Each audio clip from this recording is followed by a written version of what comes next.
All right, hell yeah. I just finished, guys. Worked my ass off on this one. Another long, strong show for Wednesday night. Let's fucking do it.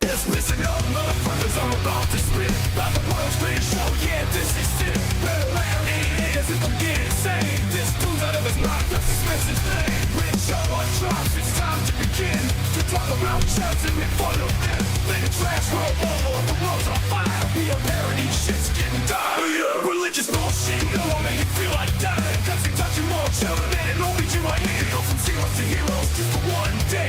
It's the world's greatest show and it's coming your way.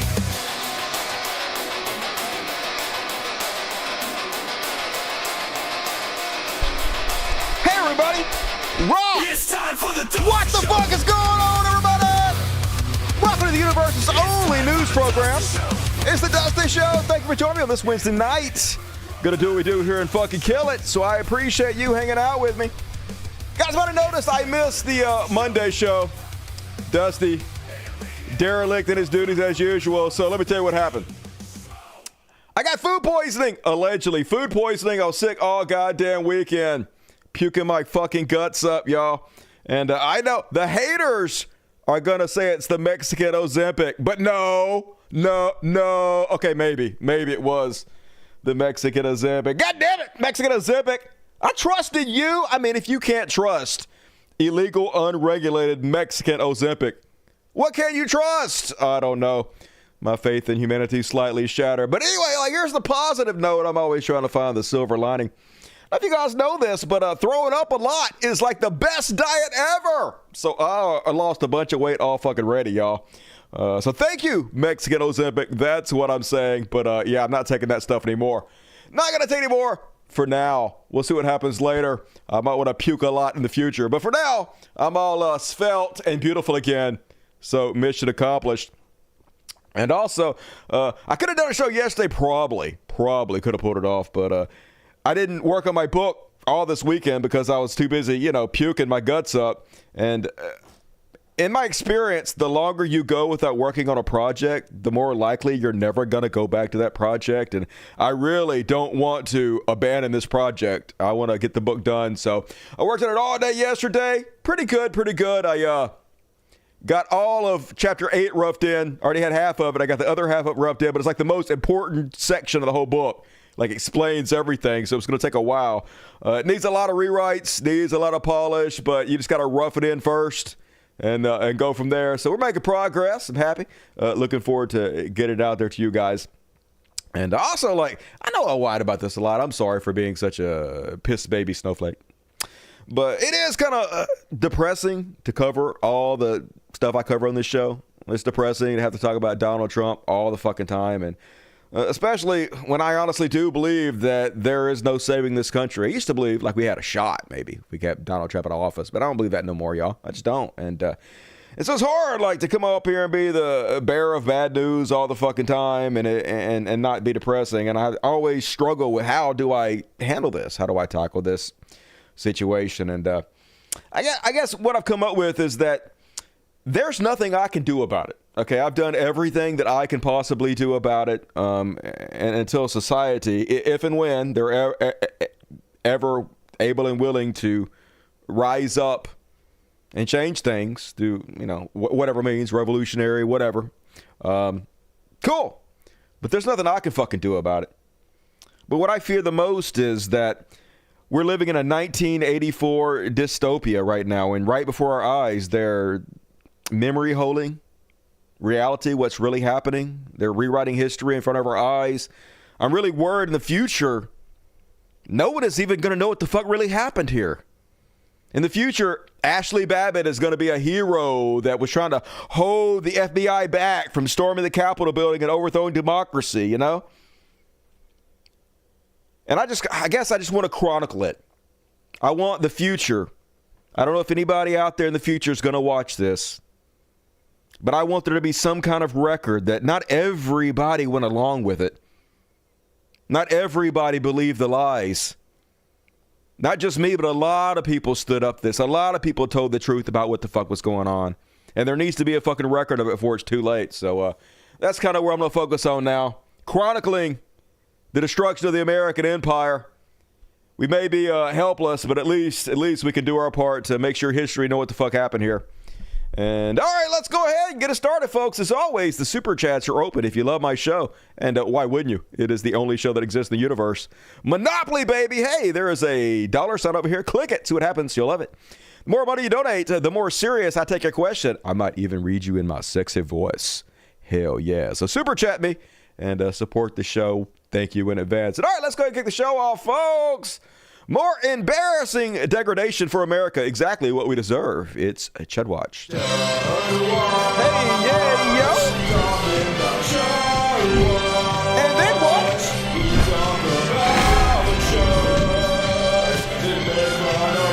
Shouting dog. And first off, so you guys remember when the party of meritocracy nominated this guy to be in charge of our military? That's right, meritocracy, baby. Only the best of the best for America. So, Drunken Pete, you may know he was a part-time correspondent on Fox News. Perfect for running our entire military. Here's a video of him kicking a skateboard into his own nuts. Yay! Super geniuses rule us all. Hey, I know what you're thinking. At least it's not black.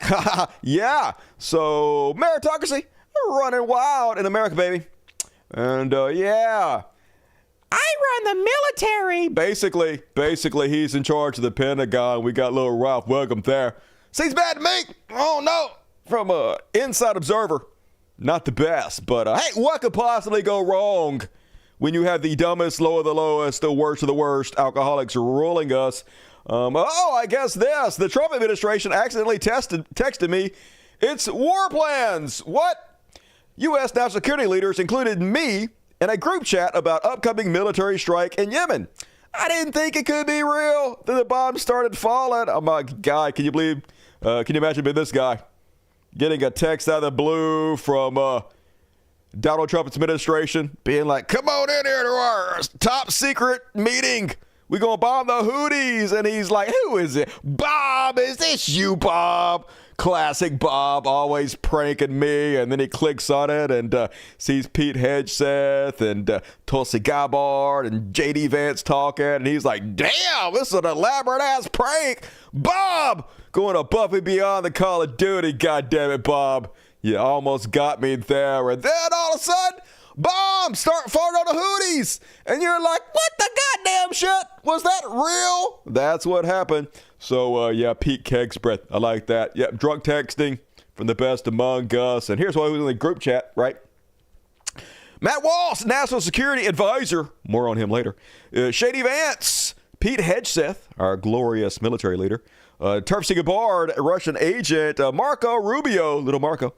John Radcliffe, Susie Wiles, Steve Witkoff, Stephen Miller, little baby Dr. Evil, and maybe a couple undercover CIA agents. Might have been in there. It doesn't really matter. And also Jeffrey Goldberg, who was the reporter from the Atlantic magazine that they just invited in there to hear all the tax secrets.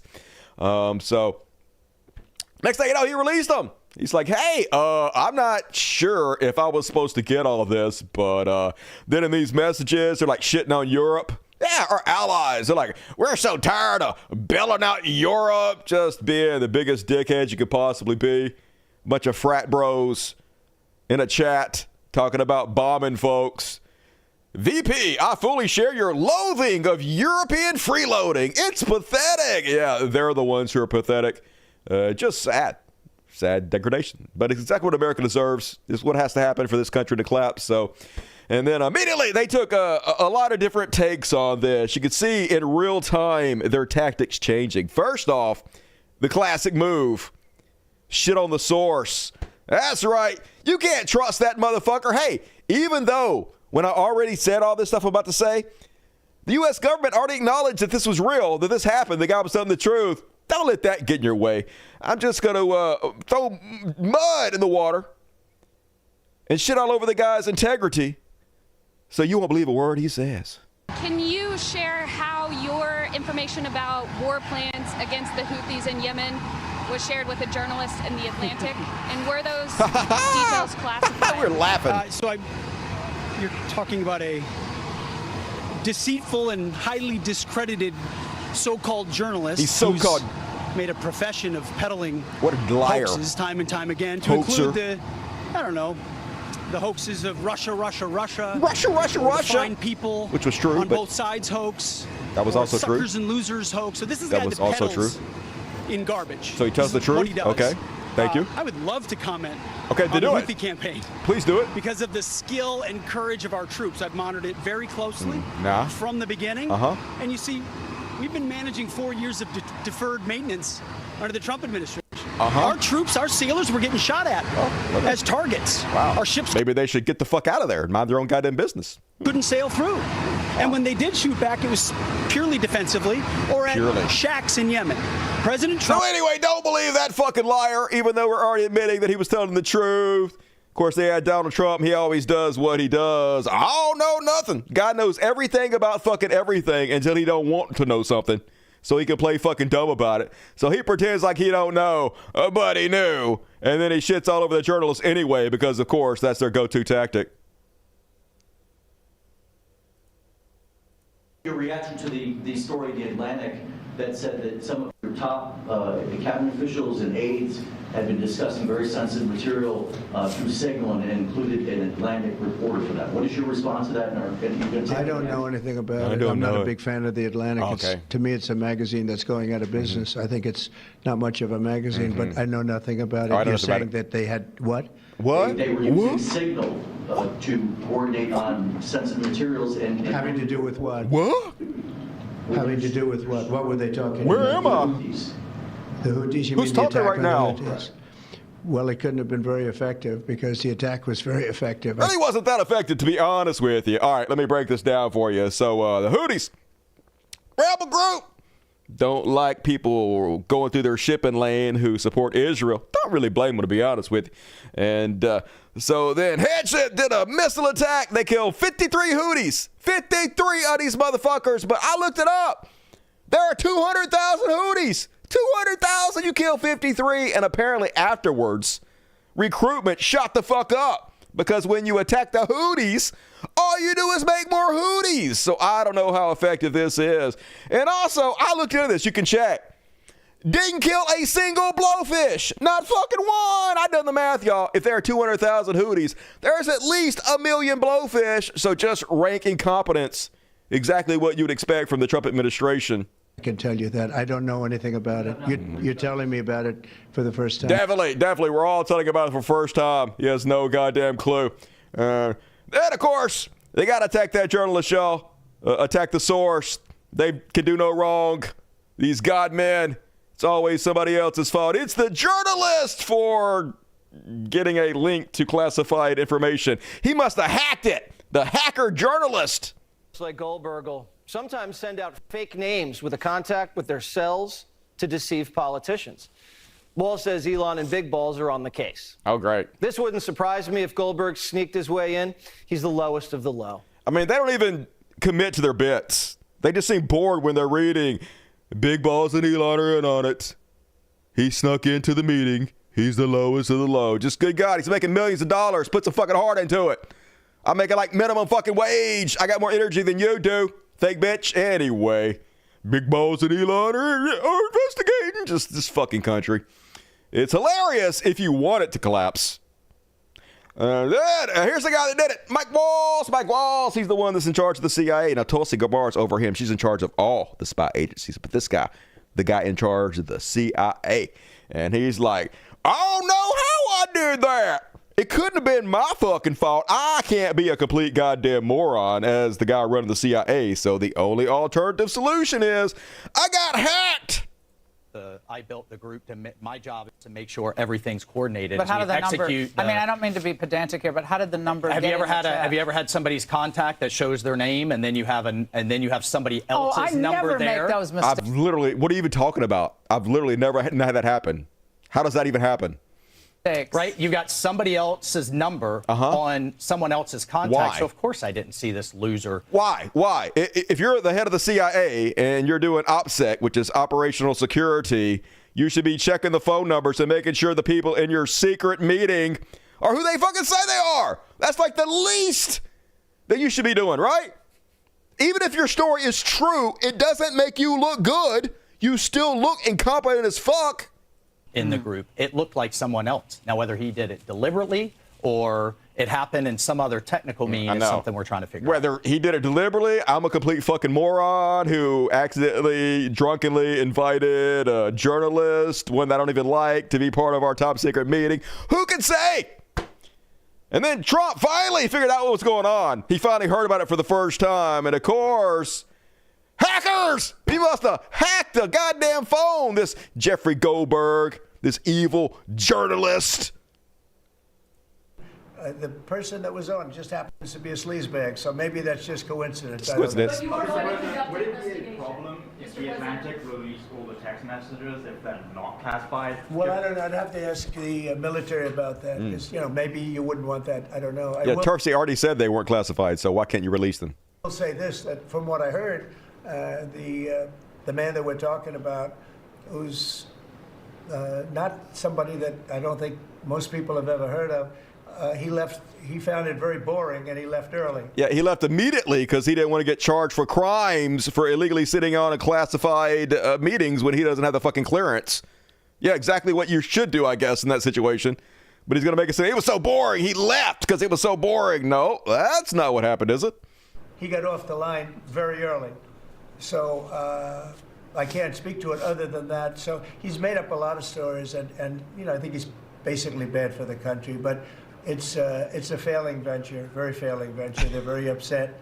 And a thing like this is publicity for them. But I don't think we should allow people that are very good, like that man sitting right at the end of the table who's done a great job.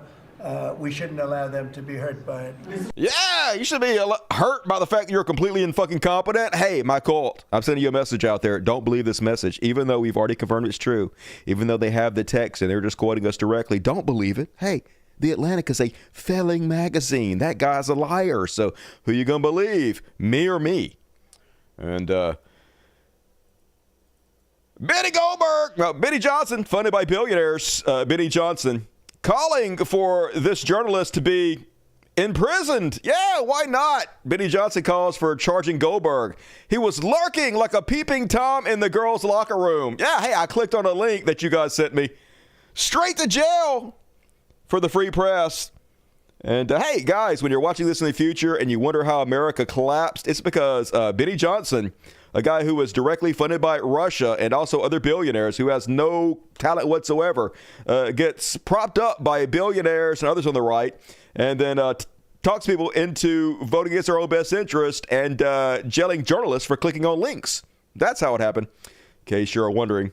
And Europe, man, they read some of those texts, y'all. Pathetic is what they called Europe, both J.D. Vance and also Pete Hegseth. I fully share your loathing of Europe. They're pathetic. And Europe was like, motherfucker, we were supposed to be friends. What the shit is happening? Why you guys being such douchebags? But they're making it very clear. America don't want to be friends with you, Canada. We don't want to be friends with you, Europe. We don't want to be friends with any of our allies anymore. We only want to be friends with dictatorships. Brutal dictatorships, because that's what we're becoming. We know that when it becomes more obvious to everybody that we are a dictatorship, we already are, but it's not obvious to everybody yet. When it becomes completely clear to everybody, we know it's going to be Europe and Canada who's going to stand up against it, and it's going to be Russia, North Korea, and China who's going to fucking back us. And so that's why they're our new allies, right? That's whose troops you're going to be seeing in our streets, mowing down our citizens, led by patriots, draped in the American flag, marching Russian troops through our streets, pointing us out, send those to the rape camps. That's where we're headed, folks. And then it seems almost like they're bloodthirsty, insane, horrible psychopaths. Michael Waltz, typing too fast. The first target, their top missile guy, we had positive ID of him walking into his girlfriend's building, and now it's collapsed. Vice President, excellent. Yeah, so excellent. We blew up an entire building to get one guy, killed his girlfriend. Who knows how many children, women, who knows who we killed? We killed whoever we want to. We're doing it like the Zionists do, baby. We can kill anybody we fucking want to if we claim we got one dude. We're the good guys. Hooray. Yep. We're fucking awesome. We're great, y'all. Blow up a whole goddamn apartment complex to get one guy, murder all y'all, America, baby. And if you're like, oh, man, this ain't no fucking big deal. Oh, sure, maybe they might have texted out a few battle plans to a journalist, but nobody was going to get hurt, right? Here's the actual journalist himself talking about who was on that chat. Obviously, there's a covert material CIA operative named on the thread, right? So I mean, I withheld her name from this. They named somebody who's an active CIA officer in this thread, which is on Signal, again, a commercial app in which I'm watching. And I withheld it. I didn't put it in the story because she's undercover. But I mean, the CIA director put it into the chat. Yeah, CIA director put an undercover agent in his chat, which they forwarded to the Atlantic journalist. So nice. Hey, but don't worry, folks. Nobody's to blame here. No one's ever to blame when you're a conservative. No repercussions. No blowback. Wait, guys, Pete Headshot is typing. That was an artist's rendition of real time what was happening during this chat. I mean, if Tulsi Gabbard is in it, they didn't actually have to even send it to a journalist. She's going to pretty much phone Putin right into it. He's going to be on three-way. And then Pete Headshot texting out war plans like invites to a frat party. Yep. But the funniest response here, folks, is the MAGA cope. Like I said, if you're a conservative, you can do nothing wrong. You can literally murder whoever you want to. You can rape kids. It don't fucking matter. They'll find some way to explain it away. Like Patty Schulmeister, whose mental gymnastics allowed her to turn this into a good thing. She says, "This is called transparency, you liar. This is something the Democrats have no idea about. You just sit back in rooms talking about how you can destroy our country. Please crawl back into the hole you came out of. Hearing your voice, seeing your face makes me nauseous." That's right. They just outed this undercover CIA agent to a journalist and leaked all these battle plans because of transparency, baby. They're so honest. That's why they did this. This was just because of how honest they are. Not incompetent, just because they're the best among us. Not the only one to try to sell us shit. Here's a tranny seaman, Joey Marinero, with the worst toupee in history. "If you believe for 1 minute that Pete Hegseth, Marco Rubio, Mike Walls, and J.D. Vance randomly and accidentally added this most rabidly anti-Trump journalist to a national security group chat, you are definitely the mark. These are some of the most competent people in the country." Now, I know he's just trolling. I know all these people are just trolls. They just engagement for him, rage bait. They say whatever they have to make money. "And you believe they would just screw up like this? Simply not possible. This is called media strategy, and Trump is famous for stuff like this." That's right, 5D chess, baby. Even though they admitted that it was an accident, even though they claimed the guy hacked them, they actually did it on purpose for reasons. Don't think about it. Nice hair. And the shamelessness, though. The shamelessness is what gets me. Shamelessness is their superpower if they had one. Speaker Mike Johnson, what you should really be thinking is how competent and great at their job these people are. What you did see, though, I think, was top-level officials doing their job, doing it well, and executing on a plan with precision. Flawless execution. Mission was a success. So successful. No one was jeopardized because of it. Especially no blowfish. Certainly, I'm sure, make sure that doesn't happen. That's right. Such a good job. Why are you guys not focusing on the amazing job these complete fucking imbeciles did? You are the problem here. And Fox News, proud. They're proud of what a great job these American patriots did. All right, on to another big story. Collaborative, open, honest, so team-based attempt to come to the right decision after years of secrecy and incompetence. Fucking Joe Biden. If you read the content of these messages, read it. I think you'll come away proud that these are the leaders making these decisions in America. Proud! You better be proud that our leaders are leaking classified information to journalists accidentally in drunken stupors. Yay us!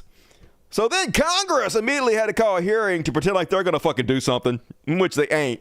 It's all a play. But this week's play had them grilling people like Tulsi Gabbard, pockmarked. I shouldn't make fun of her looks. I'm sorry. I take that back. Stricken from the record.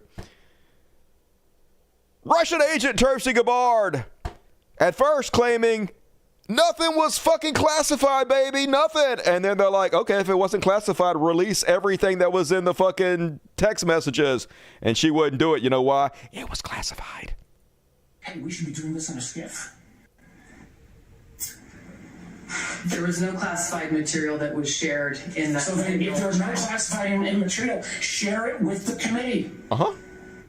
Deer in the headlights. You can't have it both ways. These are important jobs. This is our national security. Bobbing and weaving and trying to, filibuster your answer. So please answer the question. If this was Director Gabbard, if this was a rank and file intelligence officer who did this kind of careless behavior, what would you do with them? Senator, I'll reiterate that there was no classified material that was shared in that. So, not going to answer the question. We already know the answer I'm about to show you. They actually she fired 100 employees for using one of these public apps. But she doesn't want to answer the question, so she's going to claim once again, wrongly, that no classified information was in these chats. And materials share. And then if there's no classified materials, then you can't even answer the question whether you won the chat. This is strangely familiar, and I think my colleagues will remember, when you couldn't answer the question, is Edward Snowden a traitor? So then the next day, she changed her tune, started reading the chats, and she was like, oh, remember what I said yesterday? Oh, yeah, I was lying my ass off. But no, I wasn't lying. I'm just incompetent and didn't know what the fuck I was talking about. Member, my answer yesterday was based on my recollection or the lack thereof on the details that were posted there. So, like, you came to a congressional hearing, and before you came to the congressional hearing, you didn't look into the chat transcripts of which you were part of, so you could answer their question. Yeah, okay. Mm-hmm. If that's true, that doesn't make you look better. That makes you look worse. I was not, and what was shared today reflects the fact that I was not directly involved with that part of the Signal chat and replied at the end reflecting the effects, the very brief effects that the National Security Advisor had shared. So it's your testimony that less than 2 weeks ago, you were on a Signal chat that had all of this information about F-18s and MQ-9 Reapers and targets on strike, and you in that 2-week period simply forgot that was there. That's your testimony? My testimony is I did not recall the exact details of what was included there. I did not recall. That was not your testimony. Your testimony was that you were not aware of anything related to weapons packages, targets, and timing. Member, so lie, that's all they fucking do, man. And they grilled a couple of other ones in this ridiculous play, put it on his force. First off, General Ratcliffe, one of Trump's top new guys. Hey, can you at least admit this was a huge mistake? Come on, you fucking texted your battle plans, your top secret battle plans to a fucking journalist. Just admit it was a mistake, right? Director Ratcliffe, this was a huge mistake, correct? No, that wasn't even the general. That was Ratcliffe himself, the guy that fucking did it. No mistake, baby. We don't make mistakes in the Trump administration. It's always somebody else's fault. The buck stops anywhere else. And then the same guy, the guy that's in charge of the CIA, folks, here's the guys running us. Does this sound corrupt, inept, criminal at all to you? He was a member of the Signal chain, and the discussion included the Vice President's private opinion on the wisdom of proposed U.S. strikes in Yemen, correct? I don't recall. Vance, quote, I think we are making a mistake. I am not sure the President is aware of how inconsistent this is with his message on Europe right now. There was a strong argument for delaying this a month. You don't recall? I don't. As you don't recall seeing that? Read that. I don't. It included the private opinions of the Secretary of Defense on the timing of strikes in Yemen, correct? I don't recall. Director Ratcliffe, surely you prepared for this hearing today. You were part of a group of principals, senior echelons of the U.S. government, in now a widely publicized breach of sensitive information. You don't recall whether the Vice President opined on the wisdom of the strikes? That's your testimony today under oath? In that setting, I don't recall. Here's what Secretary Hegseth said, quote, waiting a few weeks or months does not fundamentally change the calculus. Two immediate risks on waiting. One, this leaks and we look indecisive. Two, Israel takes an action first or Gaza ceasefire falls apart and we don't get to start this on our own terms. Your testimony is you don't recall the Secretary of Defense sending that message or reading it? I recall there being an exchange. I don't recall the specifics as you're reading it. I don't recall any of this. And hey, I knew I was coming to this hearing, and I did not reread any of this stuff to make sure I couldn't answer any of your questions. But hey, the most transparent administration ever, folks. But yes, hey, once again, this is good. This is what has to happen for this country to fucking collapse. Okay? This is the destruction of the American empire right in front of our face. And DOD rapid response. So then they changed their tactics, folks. So first off, don't listen to that journalist. He's fucking crooked as shit. What a liar. And then they admitted everything he said was true. And then maybe he hacked us. Maybe he hacked us. And then no, he didn't hack us. And now, oh my God, at first he said that we shared war plans, but we actually only shared attack plans. It wasn't war plans, it was attack plans. So Lupo, you guys just gotta forget about all of the things that we did, pretended like we didn't fuck up here because this guy used the word war instead of the word attack, and literally that is their talking point now. Every one of them on a goddamn the same page. Here's the DOD. They backpedaled the whole war plans things really, really fast. Yeah, we got them, y'all. They're now saying, here are the attack plans. Look, yellowed it out. Attack, not war. Attack. So, they was lying. Just good God, yes, this really is the lame-ass defense they're going with. And it is, because they were saying it all over the place. Here's White House spokesperson Levitt. Spread this bullshit. But the mainstream media continues to be focused on a sensationalized story from the failing Atlantic magazine that is falling apart by the hour. Here are the facts. The National Security Advisor has taken responsibility for this matter. No, they haven't. And the National Security Council immediately said, alongside the White House counsel's office, that they are looking into how a reporter's number was inadvertently added to this messaging thread. They're investigating themselves, folks. I'm sure they're going to find they were incredibly guilty. We have said all along that no classified material was sent on this messaging thread. We saw it. It was classified. There were no locations, no sources, or methods revealed, and there were certainly no war plans discussed. The Atlantic has even admitted this themselves. Their release of these internal messages validates the truth, which we have been saying all along. If this story proves anything, it proves that Democrats and their propagandists in the mainstream media know how to fabricate, orchestrate, and disseminate a misinformation campaign quite. That's right. We are the bad guys here, not the people who gave out classified information to journalists. Us for talking about it. And also, they said war when it was an attack plan, so right away. And also, while we're on this chick, you guys see her old nose? What is it with conservative women and plastic surgery? You look so much better before this Michael Jackson abomination. Holy God, you have a lawsuit just sitting there waiting for you, girl. Sue that butcher. And not the only one, folks. Pete Hegseth immediately got his talking points. I'm going to go out there and claim there was no war plans. If I say war plans over and over again, then that backs up the other people that have said war plans over and over again, and that justifies the incredible fuck up that we did. This is what we're here to do. Nobody's texting war plans. Well, I noticed this morning, out came something that doesn't look like war plans. War plans? And as a matter of fact, they even changed the title to attack plans. Attack plans? Because they know it's not war plans. It's not war plans? There's no units. Who said war no plans? Locations, no routes, no flight paths, no sources, no methods, no classified information. You know who sees war plans? I see them every single day. Well, that's terrifying. We're in trouble. And then I love this for him. Here's a big, brave Pete Hegseth running away as journalists ask him the most basic of questions. Strength, and we'll keep putting our troops first. Thank you very much. We're heading off. We'll keep putting our troops first as Elon fires 80,000 of them. Strike plans before they launched. Mr. Secretary, how do you square what you said with what your messages show. Mr. Secretary, did you share classified information? Yes. Mr. Secretary, did you declassify that information before you put it in the chat? Are you using Signal for sensitive operations? Yes, they are. Why? Sir!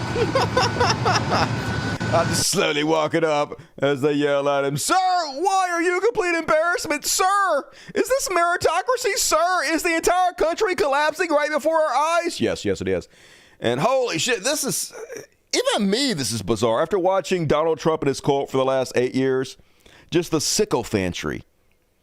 It's something, I've honestly never seen anything like this in the American government. Not ever. I've seen it in, like, you know, North Korea or like dictatorships, but this fawning, this dick suckery of the president, while everybody claps and worships the orange goof. So here's Mike Waltz, the guy that is the one that accidentally sent the journalist the link, the guy that did the fuck up. Here he is, almost crying, trying to explain it away while he sucks up to Trump. Lessons, there's a lot of journalists in this city who have made big names for themselves, making up lies about this president, whether it's the Russia hoax or making up lies about Gold Star families. And this one in particular, I've never met, don't know, never communicated with, and we are looking into and reviewing how the heck he got into this room. I'll tell you what, the world owes President Trump a favor. Under Biden, global shipping was shut down. Pinprick attacks, months between them, our destroyers being fired upon dozens of times. President Trump took decisive action with his national security team, took out the head missileer, knocked out missiles, knocked out headquarters, knocked out communication 53 sites. people. And for once, as we hear, as you all hear from every one of our allies, thank God for American leadership. Thank God. Thank God for American strength. We're so strong. Yeah! Woo! There's a lot of journalists. Clap for your orange daddy. You guys want to save your job, don't you? This guy is trying to undig himself out of the situation. The thing is, you ain't got to worry about it. The more you fuck up, the more you'll get rewarded in the Trump administration. They got to double down. They can't ever admit to mistakes. And so when you make a mistake, they got to reward you for the mistake just to show you or to try to make it seem like it wasn't a mistake to begin with. So promotions for everybody. You guys are going to get big raises. Keep it up.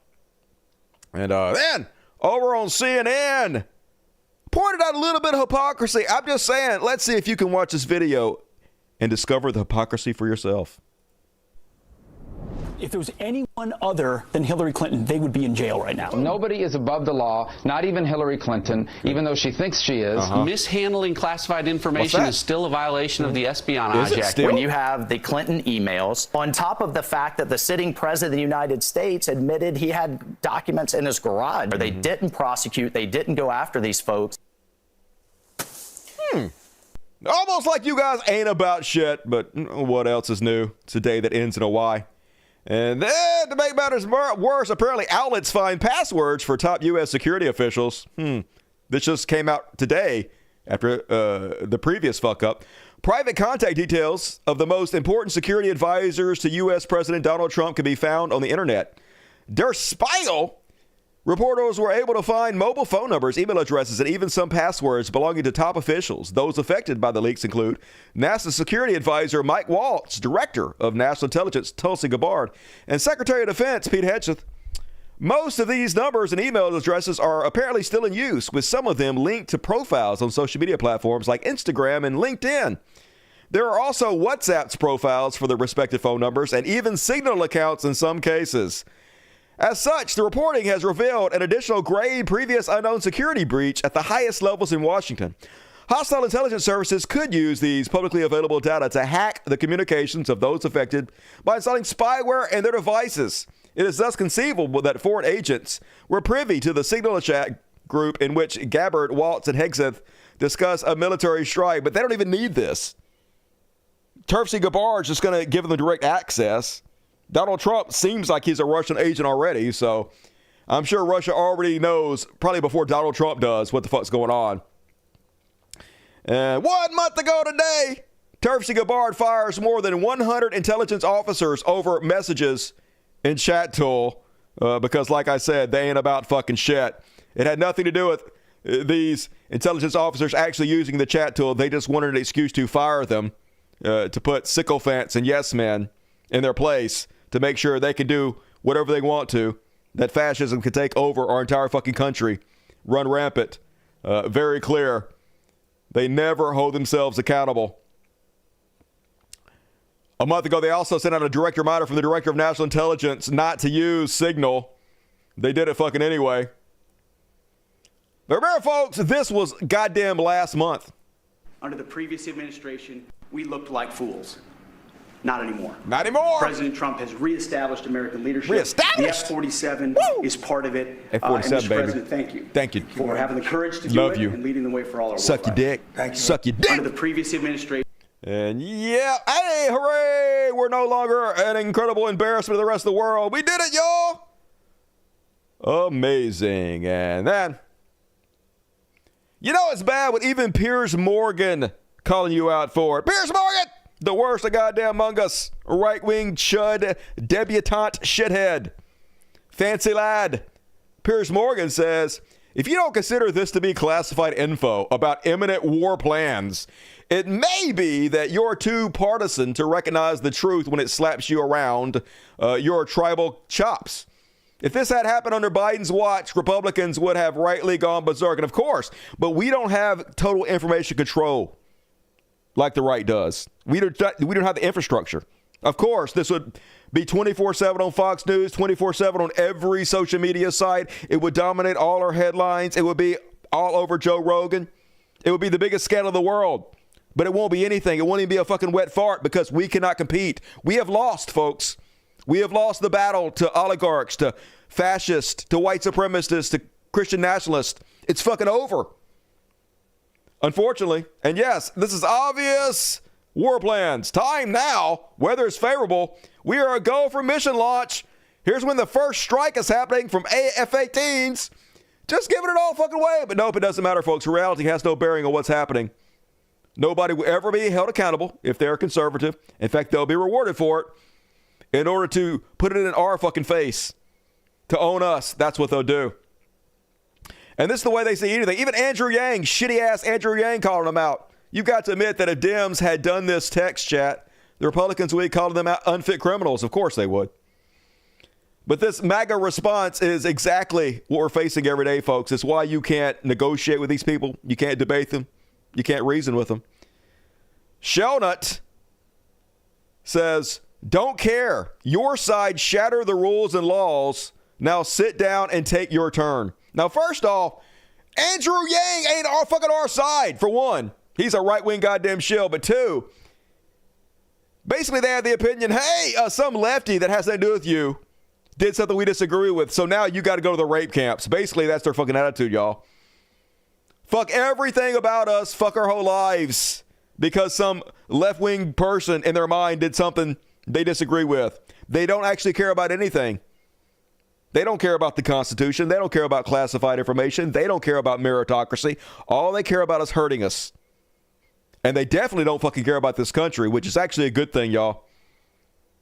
Because that's what's going to cause this country to collapse. That's what is causing it to collapse. And let's talk about the elephant in the room. You guys want to know why they're using Signal Chat? Project 2025 calls for using public channels of communication like Signal instead of secure government channels to subvert freedom of information access request and conceal damning information from the public. This was no rookie mistake. It's the plan. Yep, do it so they don't have to answer to us, because they don't answer to us anymore, folks. We already have a dictatorship. They don't work for us. And as long as they can hide that fact, the better it is for them. Not hiding it very well, though, in my opinion. And then, more degradation from co-president Trump. Now, y'all, the most American president of all time is selling White House Easter egg roll sponsorships. You know, the resurrection of Christ, baby, is now sponsored by Coca-Cola in the greatest country in the world. The White House, through an outside event production company called Harbinger, is soliciting corporate sponsors for this year's Easter egg roll, which is promoting major concerns from the ethics experts and shock from former White House officials from both parties. No, it's not. The sponsorships offers ranges from $75,000 to $200,000 with the promise of logo and branding opportunities, according to a 9-page document sent to potential sponsors. Yay! Where you at, Christians? Where you at? They're literally putting sponsors on the resurrection of your Lord and Savior, Jesus Christ, and you guys don't give a fuck. You don't give a fuck because you ain't about shit. The fakest motherfuckers on the goddamn planet. Imagine if you actually believed in Jesus. Imagine if you actually believed in this. You would be incensed by this fucking blasphemy. But you fucking ain't, because you don't actually goddamn believe it. We see right the fuck through you. And that, remember when the Maine governor was at the dinner with Trump and he was like, you better execute trans people, and she was basically like, I'm not executing trans people, you better do it. Well, anyway, he's going to punish all of Maine unless she gets down on her knees and kisses his ass and apologizes, because this is what happens when you put a petty narcissist in charge, a wannabe thug, a wannabe Tony Soprano mob boss. While the state of Maine has apologized for their governor's strong but totally incorrect statement about men playing in women's sports while at the White House Governor's Conference, we have not heard from the governor herself, and she is one that matters in such cases. Therefore, we need a full-throated apology from the governor herself and a statement that she will never make such an unlawful challenge to the federal government again. Before this case can be settled, I'm sure she will be able to do it quite easily. Thank you for your attention to this matter. Make America great again. Yes, he's going to withhold funds to a college, y'all, to research, to people that need that money, because this woman dared speak up to him. Can't have fucking that. I believe in collective punishment. I am the dictator here. You will all fucking suffer unless this one woman bends the fucking knee. Now, bend it! And hey, you know, to be honest with you, it's going to work. She's going to do it. What else is her choice? What is she going to do? Let her people suffer? Not take a little indignity? Man, I'll tell you one thing. Everything Trump says in public is fucking idiotic, just like Elon Musk. But I will give them one thing. The way they're executing their plans is fucking amazing. It is working. It is almost awe-inspiring. It's kind of the way I look at televangelists. They're the worst among us, fraudsters, con men, evil as shit. But boy, are they good at what they do. Man, are they so talented at ripping off rubes. And the way these guys are implementing the destruction of America, the absolute fucking takeover, it's beautiful in a way, to be honest with you. It's amazing to watch. I'm impressed by how well they're pulling it off. Now, I know Trump has billionaires, has think tanks, has some of the brightest minds on the planet behind him, helping him every step of the way, but it is fucking working. The entire fabric of society eroding right in front of our very eyes, and it's only been 2 months. And here's another way they're doing it, folks. If you dare be a blue state, and if you dare in any way support Democrats or push back, what they're going to do is they're going to take all the money for your state and they're going to give it to red states. They're going to bankrupt your state on purpose and give all your money to red states where you can't possibly afford to go against them. Trumpet Man plans green energy cuts in blue states. Same energy projects marked keep in red states. The list circulating inside the Energy Department suggests cutting funding for the development of 4 hydrogen production hubs in mostly Democratic-leaning states while maintaining funding for 3 hubs spread across mostly red states. So, yes, they're going to take your tax dollars. All the grants that go to blue states taken away. Red states get all the fucking money. What are you going to do about it? What are you going to do about blue states? You're going to either have to succeed, which you're not going to do, or you're going to bow the fuck down, or you're going to be bankrupt. We own you, and that's what they're doing, folks. And it's working. It's every bit of this is working, y'all.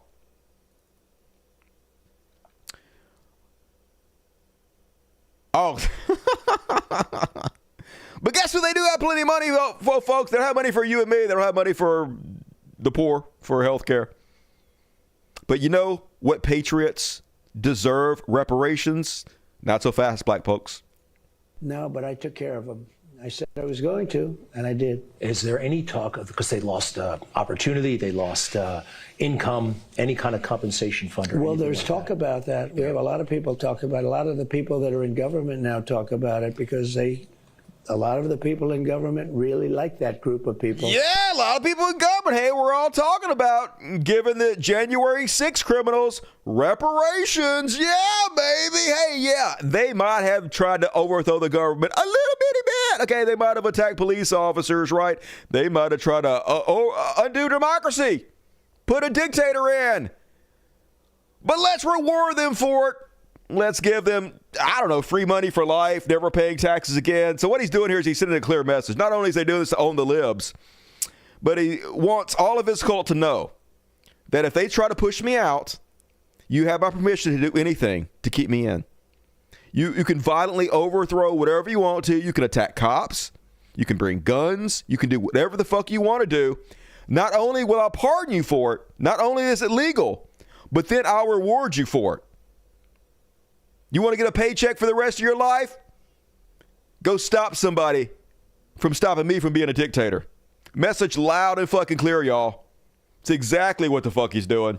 And it's going to work. They're going to do it, folks. These patriots are going to kill us all. He's going to fucking pardon them and then give them a nice salary for the rest of their life to send a message to us. What are you going to do? What are we going to do?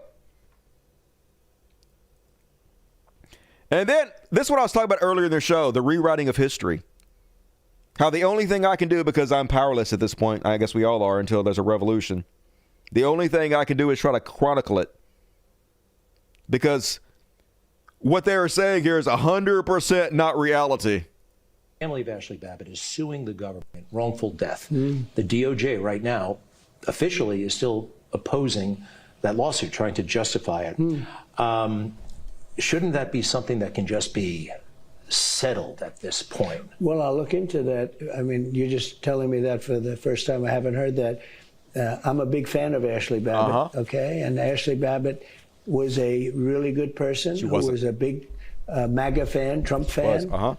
And she was innocently standing there. They even say trying to sort of hold back the crowd. Yeah, that's what happened, folks. Even though we all saw her with their own eyes break the window in, was the first one to climb through the window as a cop held a gun at her and said, "Don't come any further, stop!" And she immediately was pushing the guy back so she could be the first one through there to try to intimidate Congress, not to certify the election and overthrow democracy. But no, folks. She was a hero that was standing there trying to keep everybody back. Just fuck. But this would be taught in schools, folks. If you don't teach this in schools, no federal funding for you. If you don't teach this in colleges, no federal funding for you. If you say this didn't happen, you're not on a green card, are you? Oh my God, you're not allowed in this country. Deport you for being in this country and not saying that, oh my God, are you a news agency that's not reporting that Ashley Babbitt was a hero that tried to hold everybody out? No White House access for you. And they'll do it, folks. All our media will capitulate. Google already calling it the Gulf of America, y'all. Every single one of them will fall in line. And I just hope AI, whatever is watching in the future, this is not fucking true. Some of us covered it. Some of us told the truth. Please don't fucking believe this shit. What a wild time to live. Got plenty of money for the traitors who try to overthrow our democracy. You know who he doesn't have money for? The working people. This flew under the radar, says Robert Reich, but Trump revoked a minimum wage hike for companies that contract with the government. An estimated 390,000 workers will now see significant pay cuts. It's not surprising that Trump's populism is fake, but it's hardly ever been more clear yet who believes Trump's a populist. I mean, I don't even think the biggest idiots believe that at this point. But yeah, a lot of you voted for him. Suck it. That's all I can fucking say. They don't give a shit about you. Everything for them, nothing for you. Speaking of which, Trump petitions SCOTUS to gut funding for teachers. Those evil fucking teachers. Trans and everybody's kids. The Trump administration on Wednesday asked the Supreme Court to allow it to cut hundreds of millions of dollars for teacher training. A federal judge in Boston temporarily blocked the cuts, finding they were already affecting training programs. So, yeah, no money for fucking teachers. No money for your kids. But $20 million a week for him to fucking play golf, y'all. Billions of dollars in government contracts for Elon Musk. While they're at it, U.S. to end vaccination programs in poor countries. Hey, no money to save kids. All over the world, we save millions of lives. Just a small bit of the good we do, and it's mostly small. The Trump administration intends to terminate the United States financial support for Gavi, the organization that has helped purchase critical vaccines for children in developing countries, saving millions of lives. And I think I speak for everybody when I say, fuck them kids, right? Who cares, baby? America first. Well, not America first. Oligarchs first. They're Americans. Some Americans first. But yeah, whatever little decency we once had as a country, rapidly eroding. And I guess it has to. I guess it all has to be ripped away from us before we can reach rock bottom. And then more tariffs. Yay! More tariffs. Now Trump mad at Venezuela for some reason. Why is he mad at Venezuela? Because remember during the election where he continuously over and over and he was like, hey, they're sending Hannibal Lecter across the border. They're emptying out their prisons and their insane asylums. And Hannibal Lecter is coming across and eating people. Venezuela sending crazy people. Of course, this isn't happening. He just made it up. No evidence has ever been provided this is happening. But he's got to pretend like his lies are true. So now he's like, now I'm going to punish Venezuela for this thing that I lied about them doing. So now he's declaring that anybody that buys Venezuelan oil gets a 25% tariff on everything, baby. Tariffs for everybody across the board. You get a tariff and you get a tariff. Everybody gets a tariff. Hey, let's check in with our stock market and see how that's going. It's going dog shit. That's how that's fucking going. Nobody likes the uncertainty. It's almost like he's doing it on purpose. Don't know. Don't want to be conspiratorial. And then I told you guys about this in the last show. So one law firm was representing a few clients that were on the left that Trump didn't like. So Trump threatened to use the federal government to go after them. Their response? Immediately stop handling left-wing cases and immediately agreed to give Donald Trump $40 million in free legal services. So Trump, who is giddy with extorting people, he's our chief mob boss now. He's got the power of the U.S. government to extort people with. It's like, holy shit, this is great. I just bullied these motherfuckers into giving me $40 billion. I bet I can keep doing this. So now what he's doing, he's intimidating law firms not to take cases from left-wing clients. They don't want us to have any outlet whatsoever. We can't even use the courts against them anymore. Felon orders the Department of Justice to sanction law firms that sue him. He's also, in addition to this, asked for them to send him a list of law firms that are taking left-wing cases so he can also extort them and get free legal services out of them and make sure that us on the left, we have nowhere to go. We have nobody who will represent us. We're all out on our own as the fascists eat us alive. And it's fucking working, folks. It's working. You cannot compete with it. How are you going to compete with this evil unless you're evil? The entire system is set up specifically to where an evil man can make this shit happen. It has to collapse. The system has to fucking collapse. There is no way to fix it through voting. And like I said, law firms are refusing to represent Trump's critics now. This is a direct result. President Donald Trump's crackdown on lawyers is having a chilling effect on his opponents' ability to defend themselves or challenge his actions in court. All a part of the plan, baby. This is what I'm talking about. I'm almost impressed with how well they're doing this.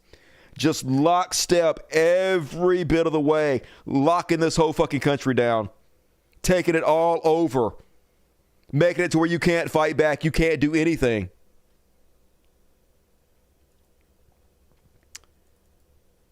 And now they want the red states to be in control of government grants from the Department of Education. So they're abolishing the Department of Education, but they still have some grant money that the Department of Education gives out. Usually the Department of Education decides where that money goes because the states don't take civil rights into account. So this money usually goes to like poor areas, underdeveloped areas, kids with disabilities and whatnot. They don't want that in the red states. They want the money to be funneled to Christian schools. The biggest direct support of Christian schools from federal tax dollars in U.S. history. So now they're petitioning the government just to give them carte blanche, blank checks to spend on whatever the fuck they want to do. And they're going to do it, y'all. They're going to use this money to prop up further religious education to make sure they stay in power even longer. But the thing is, they're already dictators. So the only reason they're doing this is to slow down the public's awareness that our votes don't actually count. The more they can make it look like the country's red, the more they can pretend like our votes still count for something. So this is just a way to, both, of course, make more warriors for their side, but also to prolong our realization that democracy entered into this country. And speaking of which, HUD to drop Texas housing discrimination lawsuits. They want to take all the money away from the poor,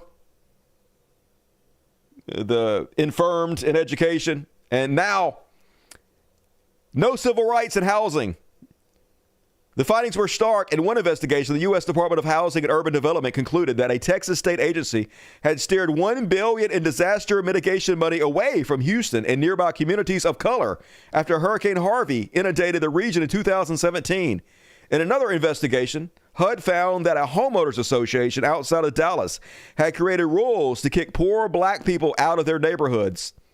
The episodes amounted to egregious violations of civil rights laws. Officials at the housing agency believed enough to warrant litigation against the alleged culprits. That, at least, was the view during the president of Joe Biden's. Anyway, you know how this ends. They don't give a shit about racism anymore. They don't give a shit about discrimination. It's legal now. It's perfectly fine to not hire somebody because they're black. It's perfectly fine not to give them federal funds because they're black or they're gay or they're a woman. Whatever. It's fine, baby. White supremacy all goddamn day long. They're not even trying to hide it anymore. Eventually going to regress us back to before the civil rights movement. But folks, before you feel sorry for a lot of Americans that are going to be hurt by what's coming, even more than they already are, just know that such a large segment of our population deserves every fucking thing that is going to happen to them. So reserve your pity for those that actually need it, right? Those that deserve it. Here's CNN to tell us that Donald Trump right now is at the most popular he's ever been. I think sometimes it's important to do a little bit of reality check and take a little different spin at the numbers. I'm going to do that right here because all we talk about is how unpopular Donald Trump is. But in reality, he's basically more popular than he was at any point in term number one and more popular than he was when he won election back in November of 2024. What are we talking about? His net favorable rating right now comes in at -4 points. Compare that to where he was when he won in November of 2024 when he was at -7 points, or March of 2017 when he was at -10 points. So when you compare Trump against himself, he's actually closer to the apex than he is to the bottom of the trough. And so, yep, hey, a lot of us going to have to burn, but at least we get to watch a lot of these motherfuckers burn with us. Might be a small joy, but we have to take what the fuck we can get. And then on to the rape camps. Washington Post says Trump administration is disappearing detainees. Yeah. Henry Albornoz Quinternos, nailed it. Family had been tracking his whereabouts through an online detainee locator ever since he was arrested and put in deportation proceedings after a routine check-in with immigration officials in late January. But on Friday, less than a week before the expected birth of his son, the Venezuelan man disappeared from the database. Your search has returned 0 matching records, the government website states. The families and lawyers of dozens of Venezuelans and Salvadorian men who have been detained by ICE say their relatives and clients have similarly disappeared over the past week with no explanation provided by the government over where they may be. This is a trial balloon, folks. First they came for the illegals, and I didn't say anything, but I'm saying something. because they're definitely coming for fucking us next. And it doesn't appear anybody's going to goddamn stop them. And have you guys seen the rape prison that they're sending all these guys to? I watched a little documentary on it. Heard from in a video that since oh, that's not even it. That's another one. This is the Chrome Detention Center where 2 people have died. Everyone, we've heard from many distraught family members of loved ones allegedly experiencing harsh conditions at the Chrome Detention Center. NBC6's Sofia Hernandez had a chance to speak to those who are expressing their concerns about the amount of people there and the conditions. Those with family members inside of this facility say that there is overcrowding, lack of food, people sick. Now, we did reach out to ICE with these concerns, and they say that some of their facilities are experiencing temporary overcrowding due to recent increases. So they ain't got no food, they ain't got no water, they're all cramped together, and people are dying. They've lost 3 total in ICE and 2 at that particular camp. And these are one of the people they sent to that rape camp in El Salvador, folks. This guy is the one they claim was a gang member. So dangerous, we had to send him to a foreign prison camp. This guy, this hairstylist, y'all. Isn't he a gang member? Isn't he clearly fucking a danger to our society? But they disappeared him to the harshest prison on the face of the fucking planet that houses some of the worst killers on earth.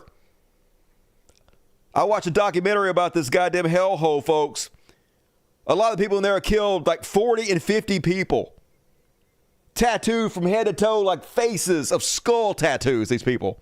The whole fucking prison of them. That's where they sent this guy to. And it's a trial run, y'all. And they're even admitting it. Hey, I'm sorry, but there are going to be some collateral arrest. Some people that we're not even after might have to get sent to the gulags. This is Tom Haman, the person who's in charge of all these deportations. We strongly urge ICE to release information on all the individuals detained in order to ensure transparency. All right, joining us now, Border Czar Tom Homan. All right, Tom, will you share information with the mayor on those arrested? Yeah, we never hide anything. I can tell you, they say their city's safer. It's safer now because the actions of ICE. ICE took, we arrested 370 illegal aliens in Boston and the surrounding counties, not just Boston. Majority of them were criminals. We had, numerous collateral arrests, and I've said it before in the show, and I'll keep saying it. Collateral arrests are going to be, people who aren't criminals that are found when we're looking for the criminal are going to be taken into custody. That's why we want access to the jail. Let us in the jail, arrest the bad guy in the jail, because when we go to the community, we'll find them. Most likely be with others. If they're in the country illegally, they're coming too. That's right, maybe some collateral arrest. Hey, maybe you're not even a criminal, but you might have to get sent to the rape camps. That's why you guys might want to let us into the prison so we can get them there. We would hate to snatch up some innocent people and send them to the rape camps, so better let us do what we want. If this guy is not the Tony Soprano mob wannabe, this fucking human thumb lackey, the exact kind of thug you would imagine Donald Trump would put in charge of this, doesn't give a shit about human rights whatsoever, doesn't care about anything except for hurting people. And then they asked them, folks, what about their due process? Everybody's supposed to have due process. How do we even know if these people are criminals? How do we even know if they're illegal? How do we even know they're gang members? How do we know who they are, what they are, if they don't have due process? You don't deserve due process, baby. How do you, what we've heard from lawyers representing some of these people is that they deny that they're members of this gang. Or either, Tren de Aragua or MS-13. Do they get a chance to prove that before you take them out of the country and put them into a notorious prison in a country that they're not even from? Do they have any due process at all? Look, due process. Where was Lake and Ronnie's due process? Where were all these young women that were killed and raped by members of TDA? Where was their due process? Yeah, what about Laken Riley? So Laken Riley is an American woman that was killed by an undocumented worker. Yeah, hey, we have to take your constitutional amendment rights away from you because of Lincoln Riley. And what I love about this is, in this scenario, he is the killer of Lincoln Riley. He's like, yeah, hey, we have to take the due process away from illegal aliens because an illegal alien took the due process away from Lincoln Riley. But the answer is very clear. No, you don't have due process. We don't have to prove who you are. We don't have to prove what you do. We can just say you're bad and send you to the fucking rape camps and disappear you in the middle of the night. And no judge has the right to tell us shit about it. Literally what they're saying here, folks. Even Brian Kilmeade on Fox News shilling this point. Not everybody deserves due process in this country, baby.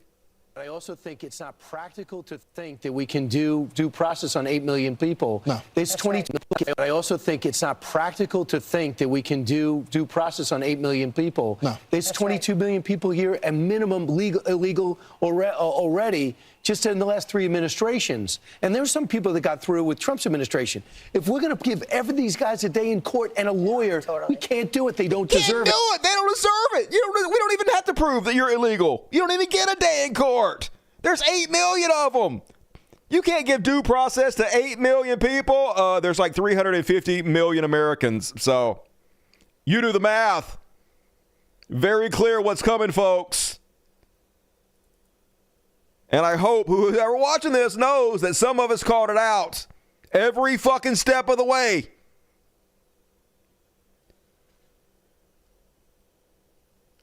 And then, folks, so one judge is like, hey, you can't just disappear people to rape camps without due process. That's sort of against the Constitution and everything America was founded on. But don't worry, baby, they have a plan for that. They're just going to eliminate the court system. Yay, here's Johnson saying that they can just eliminate the entire district court because they don't like the court ruling that they can't disappear people to rape camps. Not what the founders intended. We do have authority over the federal courts, as you know. We can eliminate an entire district court. We have power funding over the courts and all these other things. But desperate times call for desperate measures, and Congress is going to act. So stay tuned. Yay! We'll just get rid of the courts, baby. You're not allowed to tell the dictator what the law is. There's not allowed to be checks and balances. He does whatever he wants to. We'll just get rid of the courts. Sounds good to me, America. And then Steve Bannon not even trying to hide the game plan.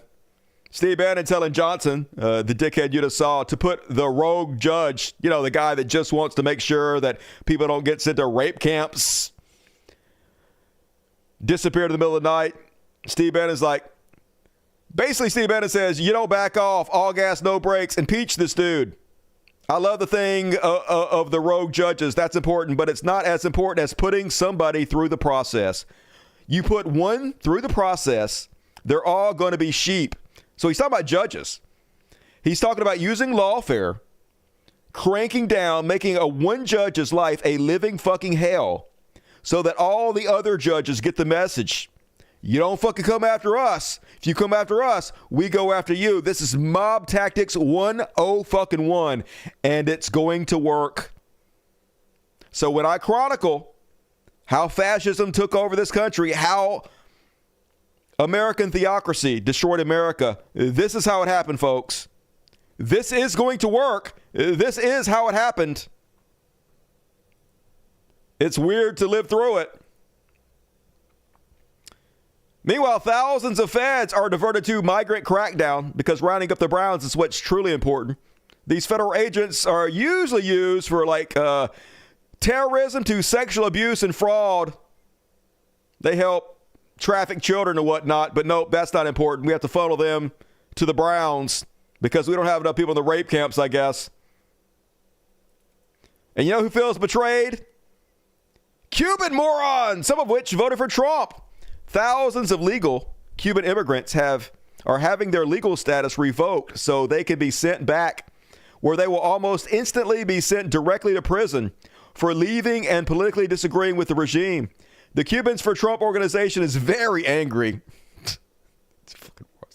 They just don't understand why he has, in their words, turned on us. Oh, God, you're so stupid. One said, we pay taxes and follow the law. We do it right. And we supported him. He was only supposed to go after the criminals. You were only supposed to hurt those. You were only supposed to hurt the people we wanted you to hurt, not us. I can't believe the leopards eating our face party is eating our face. And we are not criminals. Yeah, we're not even black. We're Cuban.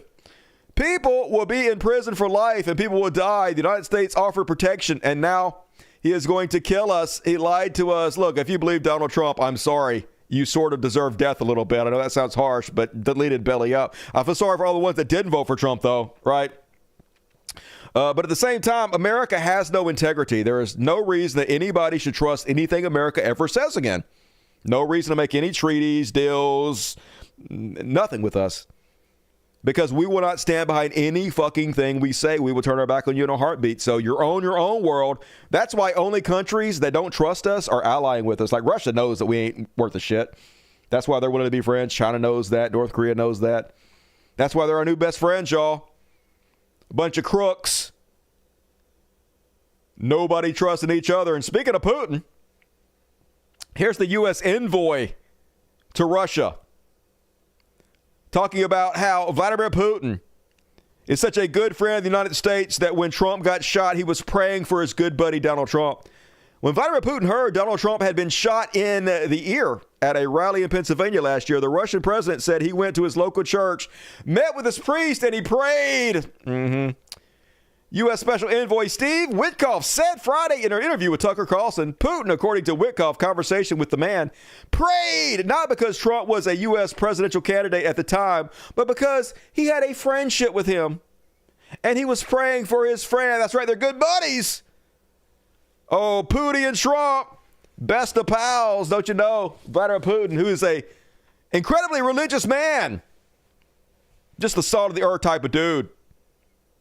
We should be friends with him because he was definitely praying for Trump. Then the same guy, who is the ambassador to Russia, went public and rewrote history and claimed, hey, Putin has never killed any of his political rivals. I feel like there's a misconception, though, about the characterization of him as a tyrant. There is no mischaracterization. Okay, Navalny, remember Navalny? He poisoned him with, what is it, plutonium or whatever? The guy was so brave. He went to another country, got well, actually came back to Russia. Not running from Vladimir Putin. Vladimir Putin immediately put him in prison, and he was murdered in prison. Remember the leader of the Wagner group, who briefly stood up to Putin, and his plane got blown out of the sky. Remember that? Remember that? Putin is world famous for murdering his political enemies. This is not speculation. This is not guesswork. We know this is true for 100% facts. Or if you're Fox News and the Trump administration. Someone whose political opponents often disappear or die.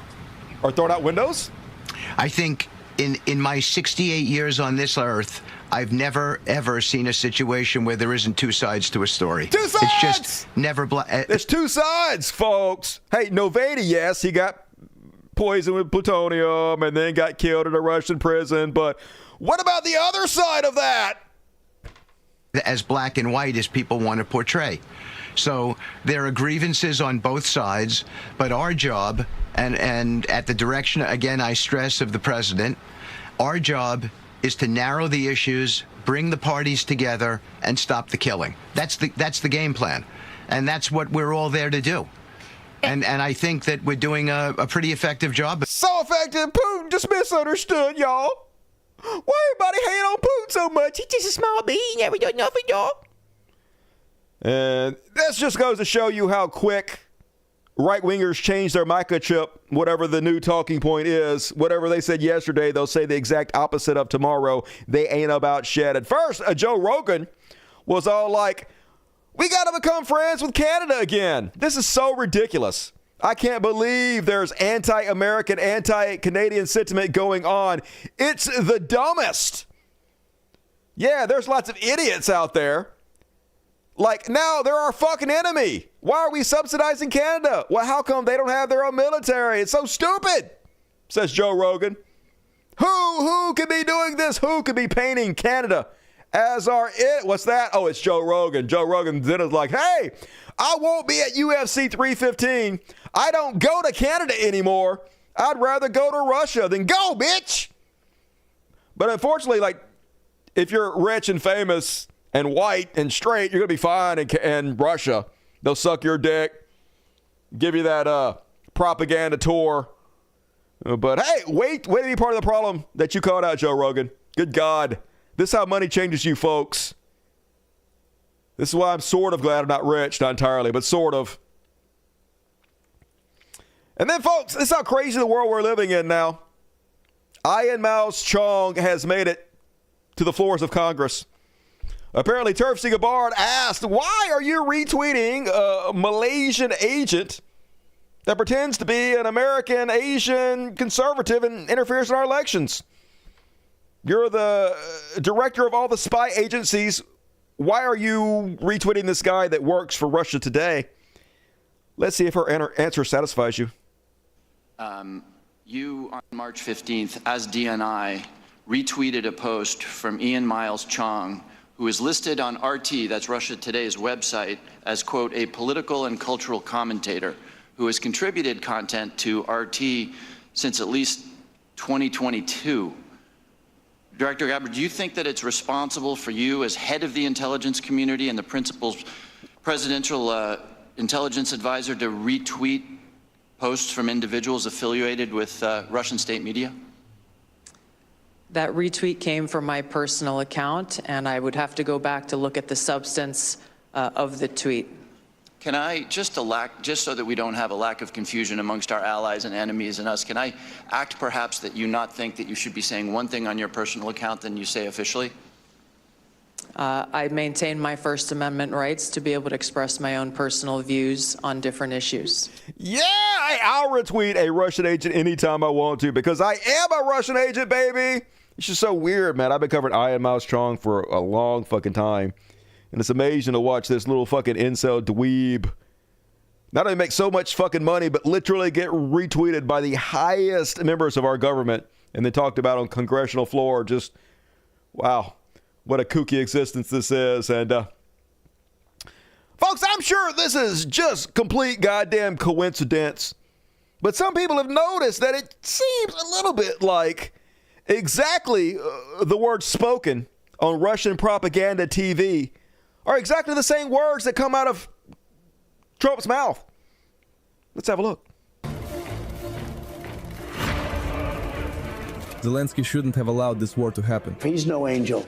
He shouldn't have allowed this war to happen. Zelensky had a desire to fight Russia. Zelensky decided that I want to fight. Zelensky is gambling with World War III. You're gambling with World War III. Zelensky's poll ratings are low. His poll numbers aren't particularly great. So, Ukraine has to have elections if it wants to sit at the negotiating table. When they want a seat at the table, you could say the people have to, wouldn't the people of Ukraine have to say, like, you know, it's been a long time since we've had an election. Zelensky is disrespectful because he is used to talking to the Biden idiot. What you're doing is very disrespectful. That wasn't with me. That was with a guy named Biden, who is not a smart person. There is great probability that Ukraine will become Russia. They may be Russian someday. Americans have adopted our point of view. What has been said in this studio for a long time is now being said by the American administration. It's such a pleasure to watch. We rejoice whenever this happens in the enemy camp. See, there's another thing. I'm almost impressed with Russia. I got to be honest with you guys. Unlike America, Russia is actually a serious fucking country. Are they a good country? No, they're not. They're evil as fuck. But are they serious? Yes, they're serious. And they managed to dismantle their greatest enemy without firing a single fucking shot, y'all. Just feeding into the rot that was already happening in our country and just letting it deteriorate from within. It's actually sort of impressive how well they fucking done. They seemed like they were outgunned, but they sure came through in the end, didn't they? And then you guys see MTG demanding that NPR and PBS are transing the children. Oh my God, they're transing the children. Conservative, Republican, and independent voters. All right, I'm not going to say that whole thing, but I'm looking forward to holding the hearing tomorrow at 10 a.m., she said, where we will be shining an intense spotlight on how Americans' hard-earned tax dollars have been used by PBS and NPR and the type of public broadcasting programs and radio shows they have been pushing across the country. It has leaned further and further left, so much so that they now have drag queen story time instead of good old Sesame Street. They are now part of transing the children, brainwashing children about gender. So once again, folks, this is amazing. This is great. If a country can be destroyed by trans panic, it should be destroyed by trans panic. The fucking immense stupidity using this fear to get people to justify defunding NPR and PBS will have exactly the results it should. We're definitely going to get what we deserve. And then apparently they're demanding FDA pull approval for all COVID vaccines. So I guess we won't have the COVID vaccine before too long. That sounds great. Good. Who needs that, right? Who needs vaccines for pandemics? I guess we'll all just get COVID again. Hey, my grandma already died, so whatever. Whatever, grandma. Deleted, rest in peace. And then did you see Boobert?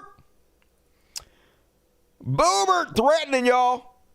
Remember how awesome it was when they changed the name of Gulf of Mexico to Gulf America? It changed everything. Well, hey, we didn't own the left enough with that one. Now we're going to change the District of Columbia to the District of America. Eat it, fucking libtards. I would caution my colleagues, Boobert says, on the other side of the aisle to refrain from making fun of the Gulf of America, because next up may end up being the District of America that we are working on. So just, keep the jokes at bay. Yeah, I thought comedy was legal. President Elon said it was, Boobert. And maybe we'll just stick with the Gulf of America for now. Yeah, don't make us change the name. I don't give a fuck. Change the name whatever the goddamn shit you want to. What the fuck do I care? This is the lamest goddamn threat ever. But at least we did this. Ain't it grand? And also a reminder, in case you guys didn't know this, that Kelsey Grammer is a giant fucking piece of shit. I know most of you already know this, but holy God, that looks like a Photoshop picture. Kelsey Grammer with Kimberly Guilfoyle at Mar-a-Lago this weekend. And fuck that dude. This is an old picture. She looks too good in that picture. She looks much less like Squidward. It has to be AI or something. And then, more news on the former Trump sycophant and politician, the one that put forth the bill to make it a mental illness if you don't like Donald Trump. Trump derangement syndrome. You don't dislike Trump, do you? Hey, we might have to take your guns away and lock you up. Well, anyway, and you're going to laugh. It turns out he was a pedo. Yeah, I know. We're all shocked. Anyway, police have new details. Next, Justin. Oh, Justin. I think everybody knows about Justin. We all know Justin here, so I'm not going to get into that too much, other than to say that, as everybody knows right now, he is under federal prosecution. Oh, no. And I'm going to say one thing that Justin said that you might not know. The decoy had told him that they live with their aunt, and that their aunt was gone till next week. And then Justin had asked if he could have sex in his car. Oh, cool. Well, because he asked that, and he came here trying to have sex with a child, you will notice a nice white Toyota outside with the Bloomington police logo on it, because we're forfeiting his vehicle administratively because he wanted to come here and commit a felony. What a fucking idiot. I mean, besides everything else, why would you ever think any woman would want to have sex with you? I know it's a child that you were going to rape, but still, look at yourself. Good God. How did you not know this is a setup? Look, dude, in the future, if you ever get out of jail, if you don't kill yourself, whatever, just, if any woman ever says she wants to have sex with you, it's a setup. Oh my God, they're so stupid. And new allegations. Hey, let's see how his life is going for him. Let's just randomly pick one of these. We've learned former state senator Justin Eichhorn's wife has filed for divorce amid accusations he tried to solicit a minor for sex. Wow. Eichhorn himself remains behind. You know where I think you went wrong? When you try to rape that kid. That's what I think. I don't know. Next time, don't try to rape kids. That's my advice to you. But whatever. You do you. Hey, I ain't your dad. And then, speaking of kids, apparently Florida's moving to fill migrant jobs with children. Yay, us. We're the greatest, y'all. Hey, we can't have no brown people picking the fruit. But you know who we can't have? Little Billy. You don't need to go to school today, Billy. Those oranges ain't gonna pick themselves. Florida has been working for years to crack down on employers that hire undocumented immigrants, but that presents a problem for businesses. Yeah, nobody picking the fruit. So anyway, long story short, it's going to be your kid. It's going to be you and your kid. They're going to fire all the people from the government, so you don't have those jobs. They're going to fire everybody from the tech industry, so you don't have those jobs. They're going to hire AI to take most of your jobs. Then they're going to deport all the brown people doing the low-skill jobs, and then you do them. You're going to do them. So I hope you love it, because that's your fucking future. I hope you like the sun. Use sunscreen. And then a few town halls happened this week. And folks, I've said this repeatedly, they're acting very much like they don't believe that they need your vote anymore. And I think the reason they're acting like that is because they don't need your vote anymore. I think they know they don't need your vote anymore, and so they're not even trying to pretend like it. Case in point, Jim Banks skips his town hall and he sends one of his aides with donuts to mock them, to mock his constituents who showed up at his town hall, at which he was too cowardly to show up. He sent donuts and an aide to make fun of them. I shit you not. He put out this video, delivering donuts to Dim Town Hall, courtesy of Senator Banks. Hey folks, we got some donuts here courtesy of Senator Jim Banks, if you want to come get some. It's all a big joke. Oh, don't do that, it'll ruin them. Some good ones here. Tell me your vote counts. Tell me it does. Look me in the fucking eye and tell me seriously your vote counts. Bullshit. No, it don't. They are. They know it don't. But once again, folks, this is good. America needs to get used to the idea that we are no longer democracy. That's the only way things are going to change. We're being sold this fiction by all sides that you can vote your way out of this, and you cannot. And the sooner people wake up and realize that, the sooner we might fix the problem. But you got to do something, I guess. I ain't trying to shit on them. I know they got to feel like they have some kind of power. So here they are out at this town hall screaming, tax the rich. Tax the rich! Tax the rich! Tax the rich! Tax the rich! Yep, I wish, but they're not going to. They're going to tax the poor and the middle class with tariffs and tax increases, and then they're going to erode all the jobs from the fucking government, and they're going to loot the coffers, and they're going to give all the money to the rich people, which is exactly what they did the first time, right? 100% what they did the first time. So, and meanwhile, Senator Chuck Grassley feeling the heat. Senator Grassley, I'm 70, and I am more scared today than I've ever been.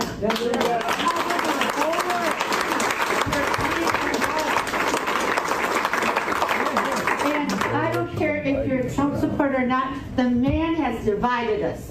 And he's taken someone like you that I've looked up to all my life. He don't speak for us. Yeah, well, it's not going to. It's never going to fucking happen. They're spineless. They don't work for you. Your vote doesn't doesn't count. They don't give a shit. Your vote doesn't give a shit. That's what I was going to say. And then a nice PBS section. I thought I would play this little segment for you. It's 3 minutes. And the only reason I'm playing this, well, I like the content, first of all, but also, who knows how much longer PBS is going to exist. This kind of content is not going to exist much longer. This will be replaced by Newsmax or some kind of right-wing propaganda outlet. And we won't even have the truth anymore, folks. We're at a time where we're inundated 24/7 with lies, a fire hose of lies at all times, but at least there are a few places we can find the truth. We can find reality. We can figure out what's going on. But that's almost a privilege that we're experiencing right now. It won't always be this way. So one of the things you hear day in and day out from conservatives and why they're not going to these town halls is because George Soros bussing people in. Paid protesters. These aren't real people. This isn't grassroots. This is a sham, a democratic setup. But of course, that's not the fucking case. Here's PBS doing a great segment on who's actually coming to the town halls. There is no organized protest, but in this deep red congressional district, those here have deep-seated concern about President Trump and Elon Musk. So are we going to sit at home on the couch and let these billionaires control the country? Yes. Hell no. Yes, you are. I just kind of want to cry. It's just I don't see any hope. Okay, where are you from? There's no hope. Columbus. Contrary to some Republican claims that outside groups come to disrupt. Who's from the Congressional District? All of you are from the Congressional District. Has anyone been paid to be here? No. No one. Okay. I'm actually taking work off to be here. You're taking work off to be here. I'm losing money to be here. We are the boss, not the president. We are their constituents. You don't have to follow all of us, but we have to have a voice. I know that some of you in this room are angry. I know that some of you in this room. I want you to feel comfortable telling me what you want me to know. And they most certainly do on Trump's slices to research. I have a 20-year-old daughter, and I lost a sister to breast cancer. On coming cuts to the Veterans Administration. I want to hear your comments on providing our veterans with the services that they've earned and that they deserve. Thank you. I've not seen any Republicans stand up for the hardworking federal workforce. Yeah, you're not going to. Not a single fucking Flood one. stands his conservative ground. I get it. There's a lot of people in this room that don't support what Doge is doing. But for the first time, we are making some progress identifying places that we can reduce the budget, and this is something we have to do as a country, Gotta as do a it. nation. This doesn't go away. Elon needs his tax cuts. I mean, at least if they were pretending they were taking these savings and they were going to use it for tax cuts on the poor or to balance the budget, but they're not even pretending that. They've never once said we're taking any of this money and using it to balance the budget, because that's not what they're going to do. Unless we deal with the spending. You're not doing the spending. Literally, Trump just put out a $4 trillion budget. They're saying in the next 4 years he might spend $11 trillion. He spent $8 trillion his first presidency, more than any president has ever fucking spent. It's just all 100% lies all the time. Frustration rises. Lies! And for some, so does the shouting. Raise the cap, Mike!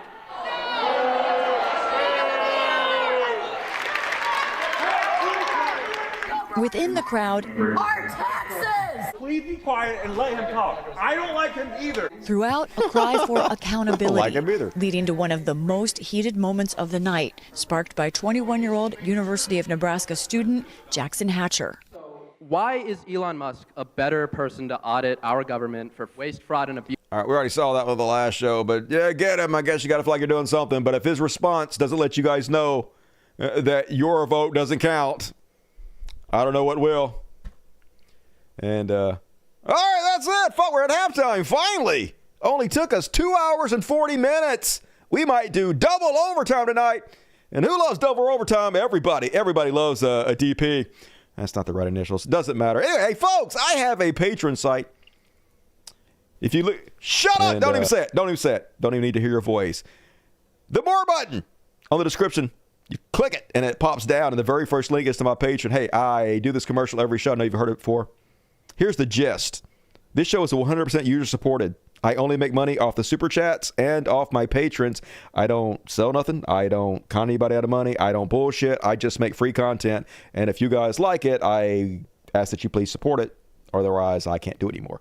So if you like it and you want to see me keep doing it, please chip in. That's my spiel. Like, what else can I say? Like, if you don't chip in and it goes away, then the market decided. That's all I know. And hey, you get tickets to all the after parties. Starts here tonight, goes down to here. We got some Woke Panic. I haven't done Woke Panic in a while. It's a whole other section we do after this show for the patrons and for the Dust Buddies. So go get your ticket right now. Thank you in advance. And all right, let's read the super chats and see how we did tonight. Scroll. Boom, here we go. And all right, first off, let's see who got us first. I bet it's Rebecca. Rebecca's always the first. Yeah, Rebecca. Woo! Love me some Rebecca. Rebecca says, it's just been 2 months. I know, right? It's crazy. Of this presidency. On a bright note, special elections for commissioner in PA was won by a Dem in a district that Trump won with 15% lead. See you all tomorrow. Yeah, I did read that. I think that's one of the very rare cases where Elon didn't put his money in time, because he could have easily bought up that race. I know he's kicking himself. So one of the rare times voting might have actually counted, but it usually don't when the oligarch decides it's not going to when they're paying attention, which we're going to cover the Elon section very clearly. Thank you, Rebecca. I appreciate you. Look forward to hanging out with you tomorrow. And everybody, heap your love on Rebecca or go to hell. And BBC, $10. What a BBC as always. Love ABC. Super King. And 5 tickets. Fuck yeah, I gave 5 tickets. If you got a ticket, give BBC your love. And show up at the after party tonight. Check the community section of YouTube for your link to the after party. Thank you, BBC. And welcome to Dust Buddies Booyah to spam that chat with customized emojis. You got them now. Use them. Eric Moyer, $20. Hey, yeah, hook 'em horns. Hell Satan, Eric. Thank you. I appreciate you. Jeremiah, $1. $1. Woo, I got you. Appreciate you. Darn S, $5. Thanks, Dusty. Feel better soon. Man, I got bubble guts now. I need to hurry and get the show over so I can go take care of business. I hadn't pooped in a goddamn week, y'all, because of this goddamn sickness. I hadn't ate nothing. Ain't nothing in my booty hole. You're too much information. Thank you, Darnell. Incubus, 5 tickets. Hell yeah, love you, Incubus. Everybody loved Incubus. Ember, $5. The Transposition weekly trans news show is a year old tomorrow. Join us 8 p.m. Eastern Thursday on YouTube at symbol The Transpositions. Hell yeah, go support Ember at The Transpositions. Hey, great way to advertise your show. Send me $5. I'll give you a shout out. Wednesday, what up, Haley? PTL Hero, that's the way to fucking do it. Get to 10. Oh, hell yeah, on top of the hero. Love you, Haley. If you got your ticket, be sure to give Haley your love and show up at the after party. Another ticket from Jason Ashby. Fuck yeah. Thank you, Jason. Appreciate you. Haley D, $5. How do you live in a world where Benny Johnson exists and not want to blow your brains out? Yeah, knowing that he... I won't whine about it. I know you guys are sick of hearing me whine. Comparison is the thief of joy. And so let me not compare myself to people that are much less talented than me. Thank you, Haley. Smoke a stew. Delicious smoke a stew. Smegaseth keeps sending me nuclear codes for some reason. Straight to jail with you. What are you doing to make him do that? Clearly, you are the one at fault here. 20 to Zealand. What up, T? Big hearts to you. Love ya. You down under, motherfucker. I know you're not technically down under, but you're close enough. You're future adjacent. Smoke a stew, 5 tickets. Fuck yeah, Smokey. Love me some smoky stew. God damn it. Eat me a big old bowl of smoky stew. Auto Dash Chat, $20. Love to hand over $50 or not. I love you too, to be honest with you. So that makes 2 of us. But like all of us saving money for the next Great Depression, I don't blame you. Hey, buddy, can you spare a dime? Hell nah, but I appreciate your 20. Thank you, Otto. I appreciate you. Good to see you, Nod. And guess who gets some toots? Toot! Code James, get some toots. Love me some Code James. Name my first kid after you, which I'm definitely going to have. Holy shit, Fred Rick's going to make me read him sexy. So, I've been getting sick to my stomach while watching your show, and I thought I'd have to give it up. Apparently, I'm highly allergic to lies, and this regime is gaslighting central. I'm switching to watching you recorded so I can skip the lies. That's going to be a short-ass show, dude. Going to be like 5 seconds. Hey, guys, welcome to the Dusty Show. See you guys next week. That's going to be the entire show. But, hey, thank you for the $100 for Rick's. That is very generous and makes you tonight's Super Chat. Oh, wait, tell the world. You even crashed. You crashed my shit. That's how awesome you are. Everybody heap your love upon awesome Fred Ricks for his generosity. Help me suck his dick. Big meaty dick. All right. We are living in the worst of 1984 meets the Prince. Multiplied by that one Australian guy's book. It's all bad. Oh, fuck you all the way down. Thank you, Jake. Appreciate you. 5 tickets from Smoky Stew. More tickets from Delicious Stew. That's the way to do it. Give me your love. Thank you, Dusty. Love the show. Hey, the show loves you. Nocturnal Bash. Appreciate you. Tell me, Dusty, some of the best shows on earth. I dare you. Who you got? Pfft, I don't want to be conceited, but it's me. And thank you, Bob. $50 Australian. You fucking rock, Bob. I've been telling people for 15 years that this corporate oligarchy, no one wanted to listen to me. Well, we're listening now. Now that's way fucking too late. What you gonna do? Better late than never. Not really. We're boned. Thank you, Jake. Obsessive Audio, $10 Canadian. For anyone curious, look up 2 things: the 1933 business plot and the 1971 Powell Memorandum. These help explain the long-term efforts to get us where we are today. All right, I haven't heard of any of that, but I will go check that out. Thank you for the recommendation. Sounds scary. Obsessive Audio. Cole James, $20. Did I do that already? Yep, I did it. All right. Folks. Am I missing anything? I feel like I'm missing something. I feel like there's something big I'm missing, and I hate that. So I got the red one from... It's not even showing up over here. Oh, no, it's not fucking showing up. That's crazy. That fucking big one, red one I just read, it's not fucking showing up. I hate this. All right, it shows up over here. I see it. It's Fred Ricks. I got Fred Ricks. All right, I guess there's nothing I missed. If I missed something, you guys please let me know. Because I feel like shit when somebody sends me money and I don't read their fucking comments because it's literally my whole goddamn job. Pfft, for shame. And folks, if you want to get your super chats in, you know what? You can. You really can. Plenty of show left. We're only like halftime. Almost 2 hours in and halftime. God damn it, I spoil you. So reward me with super chats. But for now, we're going to move on. And if you know the words of this song, God damn it, sing along. Elon, no, baby, this motherfucker gotta go. Yeah. And first off, on President Elon, our true ruler and leader. So first off, I showed you guys in the last show, his daughter had a photo shoot, was getting herself out there. That's a nice picture. She looked pretty. I liked it. She seems smart. Vivian, is that her name? So immediately he had to go public to declare that she's dead. Exactly. My son Xavier died. He was killed by the woke mind virus.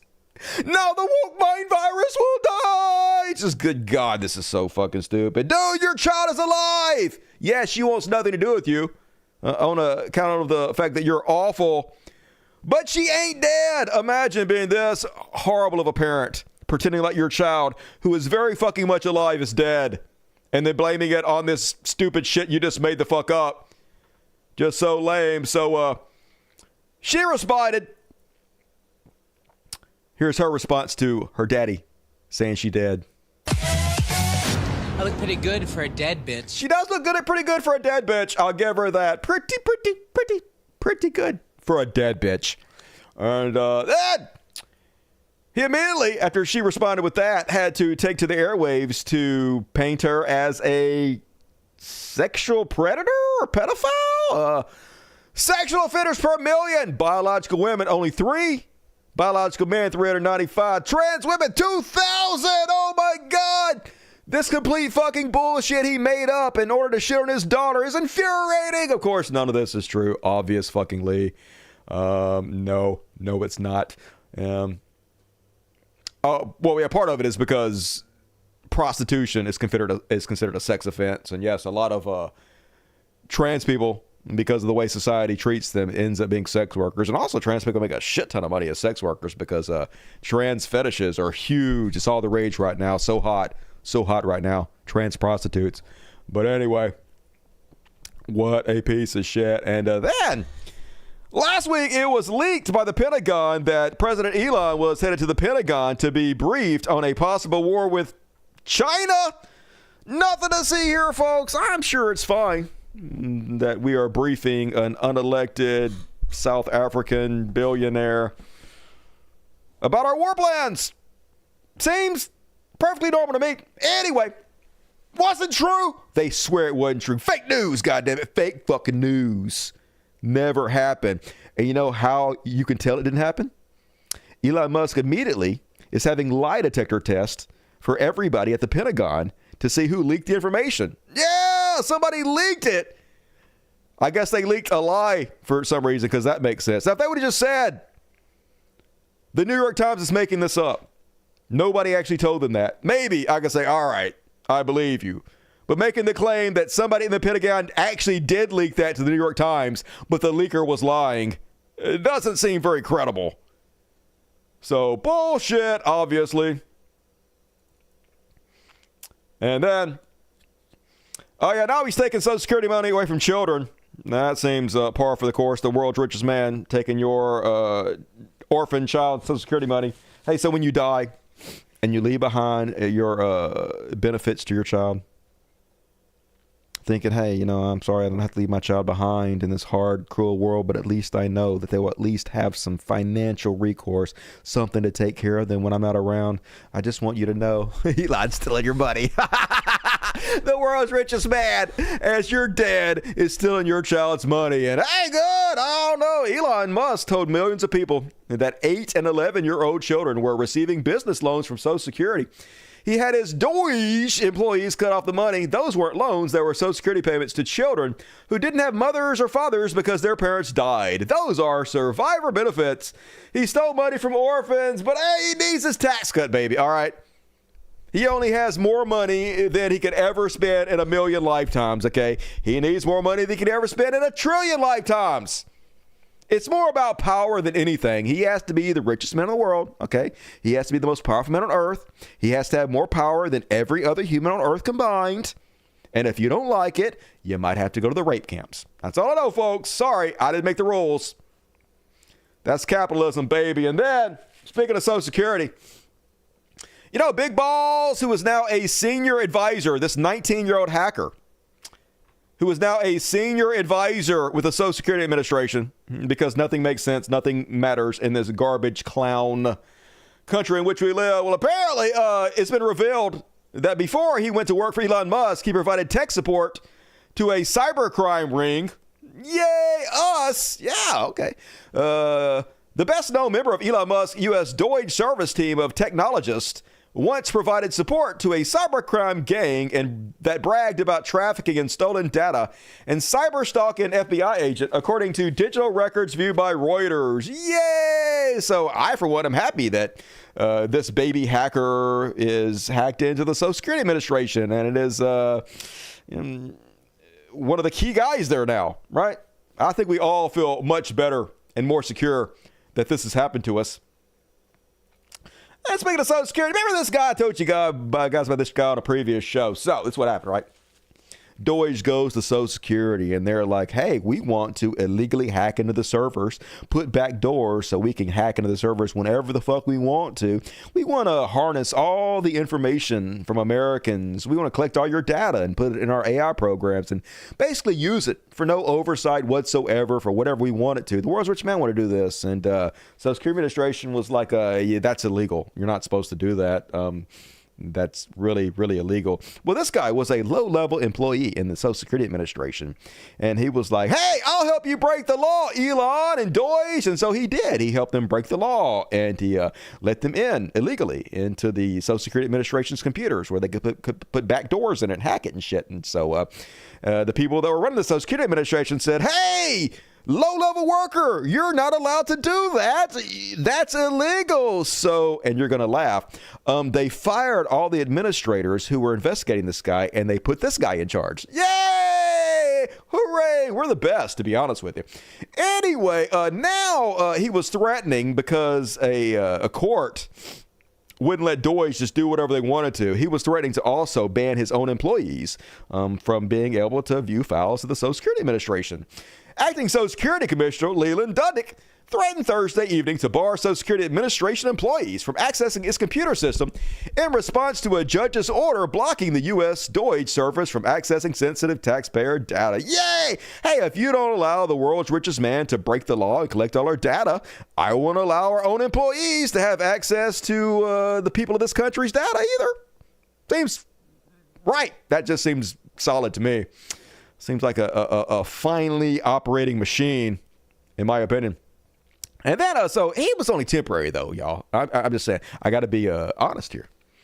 That guy, that low-level criminal who is now in charge of all our Social Security Administration is only temporary. They have a replacement in mind, y'all. A guy who is going to do a bang-up fucking job. Here is that guy being asked by Bernie Sanders, hey, you already admitted that Social Security is struggling, that they are way underfunded and have way too few employees. So why are you suggesting that we also fire 50% more employees at this point? Isn't that a bad idea? Watch how this guy struggles to admit it's probably not a good idea to fire 50% of the staff at the Social Security Administration. Why, if right now it is hard for people to get through in Vermont and all over this country, why do you think the Social Security Administration is now closing down offices and laying off 7,000 employees? And we have heard from Mr. Dudek that he wants to cut up to half of Social Security's workforce. When the department is now understaffed, people can't get through. Do you think it makes sense to lay off half the staff? First and foremost, I'm not there, sir. Just answer the question, please. Do you think it makes sense? I know you're not there. Do you think it makes sense to lay off half of the staff when right now it is at a 50-year low in terms of staffing? Well, I don't know where Mr. Dudek gets his information from, and I don't communicate with Mr. Dudek. I'll just ask you. I mean, I think what Mr. Senator Dane said was right. Tough to get through right now. I think common sense would suggest that when it's bad now, you don't lay off half your staff. Would you agree with me? I believe that we can drive efficiency for the rest of our life. I also understand that it takes 20+ minutes to answer the phone. On a good day. Right. Well, that's the average published, right? It's not how I would report the numbers because I think... All right, but all that I'm asking, when you have a system that is not working now, do you think it's a great idea to lay off half of the employees? I don't know if... do I think it's a great idea to lay off half of the employees when a system doesn't work? I think the answer is probably no. Probably no, but he's going to do it anyway, folks. In fact, they're going to lay them all off. This is the guy that's going to be in charge of your grandma's Social Security. If you're my Social Security, the thing we paid into our entire fucking life that they're going to steal from us. Don't you guys feel great about this? Man, can we get even greater? I suggest we cannot. And then, oh, shocker, Trump orders let Deutsche evade privacy laws. Why would they need to avoid privacy laws? It's not like the world's richest man is collecting all of our data from the U.S. government and doing God knows what with it. Remember when they used to care about that? Remember? When conservatives used to be about Zuckerberg stealing our data. Oh, hell no. These rich goddamn social media sites stealing our data. That should be illegal. The deep state stealing our data. And now they're like, take my data, daddy. Take my Social Security money. Take my data. Take my money, daddy. Just fuck. President Trump signed an executive order last week that compels federal agencies to tear down internal barriers to sharing government data with no new cybersecurity requirements to prevent misuse or breaches. The order gives Deutsche and other agencies sweeping access to sensitive personal data, and experts warn it attempts to sidestep long-standing privacy laws that judges have used to block similar efforts, but nobody cares anymore, folks. Track and trace you every goddamn day of your life, and hey, if you step out, they know exactly who you are. You're on a list. Might have to get disappeared to the rape camps. No problem, though, huh, conservatives? Don't give a shit about anything, you fake motherfuckers. And par for the course, the world's richest man just received billions more in new government contracts. Ain't no conflict of interest here. Within the Trump administration's Defense Department, Elon Musk's SpaceX rocketry is being trumpeted as the nifty new way the Pentagon could move military cargo rapidly around the world. Oh, that's convenient.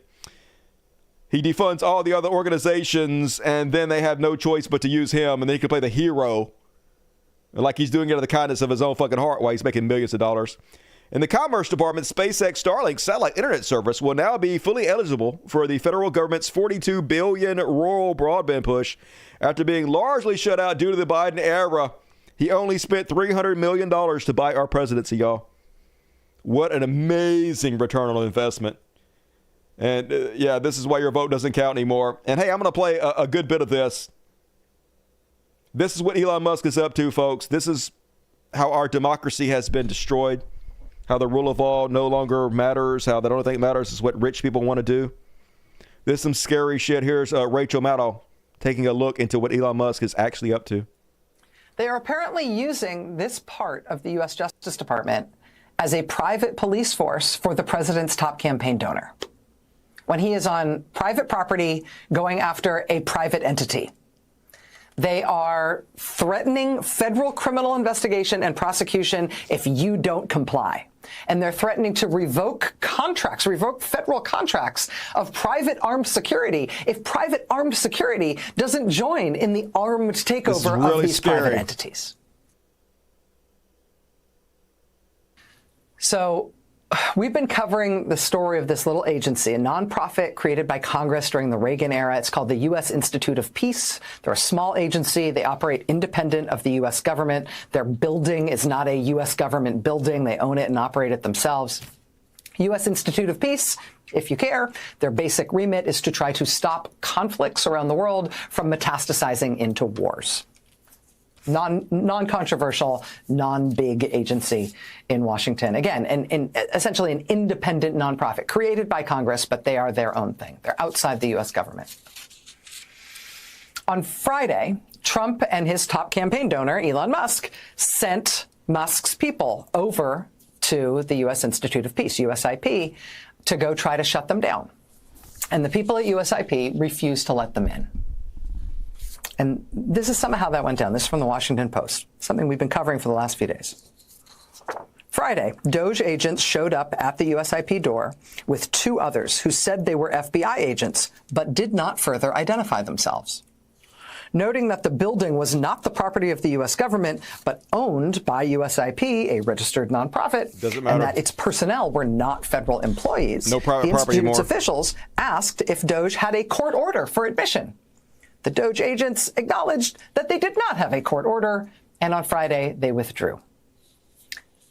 Then this weekend, Sunday night, the longtime outside legal counsel for the Institute received a call from the head of the criminal division at the D.C. U.S. Attorney's Office, newly appointed Jonathan Hornock. Hornock said his office was investigating suspicions of criminality at USIP. Suspicions of criminality? What? Hornock said Trump's newly appointed supposed directors of the Institute, including Marco Rubio and Pete Hegseth, would like to inspect the books and records of the Institute. Hornock said anyone who obstructs our efforts is subject to criminal investigation, according to one person familiar with the call. And again, no, in case you're wondering, no, this is not how prosecutors' offices are supposed to work, and this is not how prosecutors are supposed to talk. This is not the kind of work that prosecutors are supposed to do or ever do. Not in this country. But they used force of arms to get what they want. Threatened criminal prosecution and ultimately guns. According to the Washington Post, a private security company that works at that building was called by DOJ and told that they would lose all of their federal contracts as a company if they did not help DOJ personnel break into this building. Under that threat, these contractors then did help DOJ force their way into the building. They forced their way in and then immediately went to the gun safe inside the building to get weapons. The Washington, D.C. Metropolitan Police were also enlisted to help force DOJ into the building, including, reportedly, picking the lock on the office's internal door. Now, the D.C. police, why were they there? They have now said in a statement that the reason they did what they did was, surprise, because they were directed to by Ed Martin. They said they got a call from Ed Martin at the Washington, D.C. U.S. Attorney's Office telling them to do it, and so they did it. So this is this bananas federal prosecutor's office in Washington, the U.S. Attorney's Office in Washington. Straight up Nazi shit, y'all. They don't give a fuck. There's no private property, no due process, nothing you could do. They're going to use lawfare and strong arm you. The fascist takeover is nearly complete. And this is what I continuously say, folks. Your vote no longer counts. It may in some very small ways here and there, but overall, that is just a fugazi. That is a fiction to keep you from rioting in the streets. And the reason it doesn't really count anymore is because Elon Musk, with the money he finds in his couch cushions, can outspend every single one of us put together. And he only has to swing a very, very few amount of votes. And they can do it easily. It's nothing. They know. They don't have to worry about it. Here's Ben Winkler, the chairman of the Democratic Party of Wisconsin, explaining why Elon Musk has put $13.2 million into a local state Supreme Court election, more than has ever been put into a campaign like this ever, by a long shot. Not only that, the next 5 state Supreme Court races could very easily be justices who've been elected running for re-election. And no justice who's been elected running for re-election is lost in the last half century. This is an open seat this year. So whoever wins this year might control the majority through the 2030 redistricting cycle, meaning congressional maps, the House majority, the state legislative majorities could be determined through 2042 by what happens in the next 15 days. And these races, Republicans saw long ago that they were critical and flooded in money. Our side now is fighting finally with fire, but we have a huge battle ahead of us in these next 2 weeks.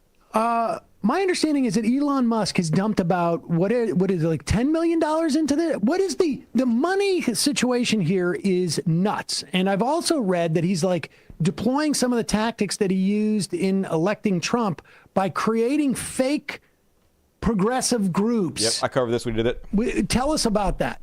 Yeah, so this is Elon Musk's first big fight since the 2024 election.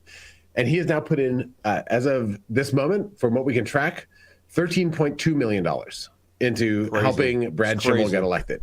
A state Supreme Court race. That's a lot of money. Yes. So he's put in more money than, as far as we can tell, any donor has ever put into any judicial election in American history into this race. And he is running TV ads that are all like, crime, crime, crime, general kind of fear-mongering. For stuff targeted to Republicans, has hired canvassers to go door to door with flyers, which I can grab one out of my bag, that show Trump and say Trump is winning for America, but liberal judges are trying to stop him. Elect Brad Schimmel to advance Trump's agenda. It is completely straightforward. Like, he will do whatever Trump wants, and he's trying to rile up the mega base. But then he's done this third thing, which is set up a cutout organization called Progress 2028, which the same group. This is the group that last year ran ads to Jews saying that Harris supported Palestine and Palestinians saying Harris supported Israel. And that same group is running ads targeted to hardcore right-wingers saying that Susan Crawford is like a big criminal justice reform person and is our liberal champion, and tell her thank you for being, liberal in crime. And it is just a way of getting Republicans to turn out. Now, it is illegal to run a front group that doesn't file with the disclosure, with the Wisconsin Elections Commission. They've done that anyway. But I think he thinks that if he controls the state Supreme Court, he can evade any penalty. Now, remember that the U.S. president cannot pardon people for committing crimes that are convicted in state court. But if he owns the state court, then there's no accountability there either. So he's trying to knock out, the last bastion of any kind of accountability in our justice system. Where have I heard that dynamic? If Trump doesn't win, I could go to jail. I mean, that he literally told that. Yep, 13.2, folks, and he can do this with just the money that he made last week alone. He can do this in 2,000 races. In the money he made in the last week alone. Tesla was down a little bit today, but the last 5 days, up over 16%. Trump doing commercials for him, the government putting out that it is patriotic to buy Teslas. Oh, the maggot cult getting the memo that we have to bail out the world's richest man. He has earned over $20 billion this week alone. He can literally put $10 million in any state race 2,000 times with the money he made in one fucking week. Your vote doesn't count anymore. A system that allows people like Elon Musk just to outspend like this, and he spends like $300 million in the presidency and he makes $40 million back. He can buy everything up and just make more money than he'll ever fucking spend to buy it up. And the system has no mechanism to vote them out. How are you going to vote it out? How are you going to vote out Elon Musk when he's spending $13 million 2,000 times around the country to buy up everything? You can't. Your vote doesn't count. The system is specifically designed not to be changed. It can only be destroyed. Scary fucking times, y'all. And folks, this is where we're at in this country. Now, I promise you, I'm not going to play all this video because I love you too much. But where we're at in this country now is where children are literally singing hymns about Elon Musk like he's fucking Jesus, y'all. Cringe warning for those susceptible to cringe-induced injuries. He gave us cars that drive so fast, made rockets built to blast.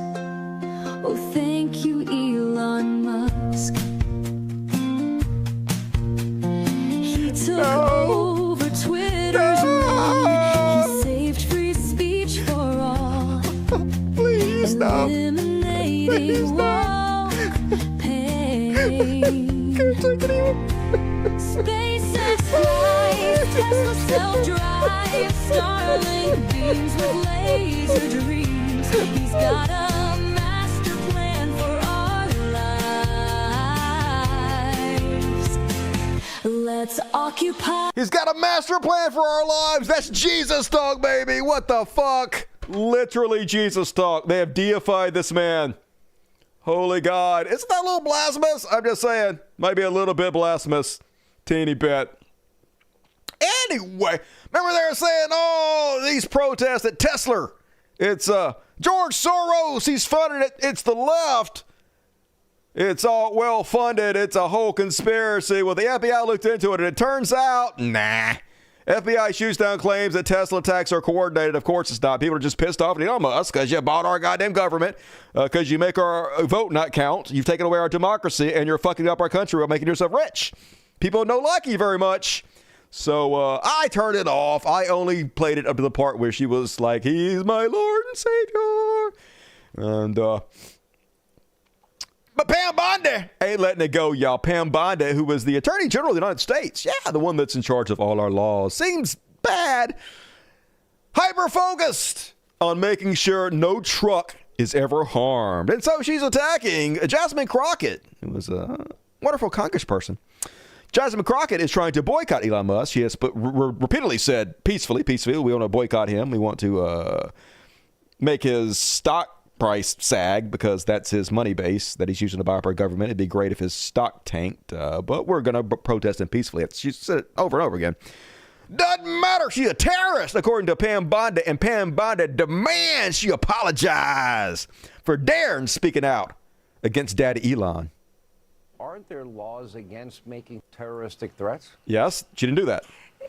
Sean, it's interesting that these people wrap themselves in the First Amendment, but they hate Elon Musk because he's practicing the First Amendment. They hate us for our freedoms, y'all. That's why they're attacking us, because of our freedoms. Isn't that why we hate Elon Musk? Because he just loves free speech so much, and I hate free speech, goddammit. I can't stand no free speech, and that's the sole reason I'm against Elon, isn't it? Isn't this reality? Isn't this a steel man of my position? No, fucking course it's not. It has nothing to do with that, you fucking idiot.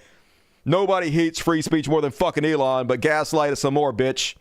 And, you know, they're words, but again, words have consequences, and she Not does need to tread very carefully. Yeah, tread we don't carefully with your freedom of speech. We'd hate if you get sent to the rape camps. Know what else she's saying, what else she's doing, but she needs to immediately apologize and denounce this. Because even in her home state, violence is happening after she made these statements. Not violence. It's dangerous. Yeah. She has to know it's dangerous, and she's calling for further insurrection on her birthday this week. Protest. Aren't there laws against... That's protest. Protest is American as fucking apple pie. I know why you guys want to make it illegal, but it ain't yet. I mean, I guess it is.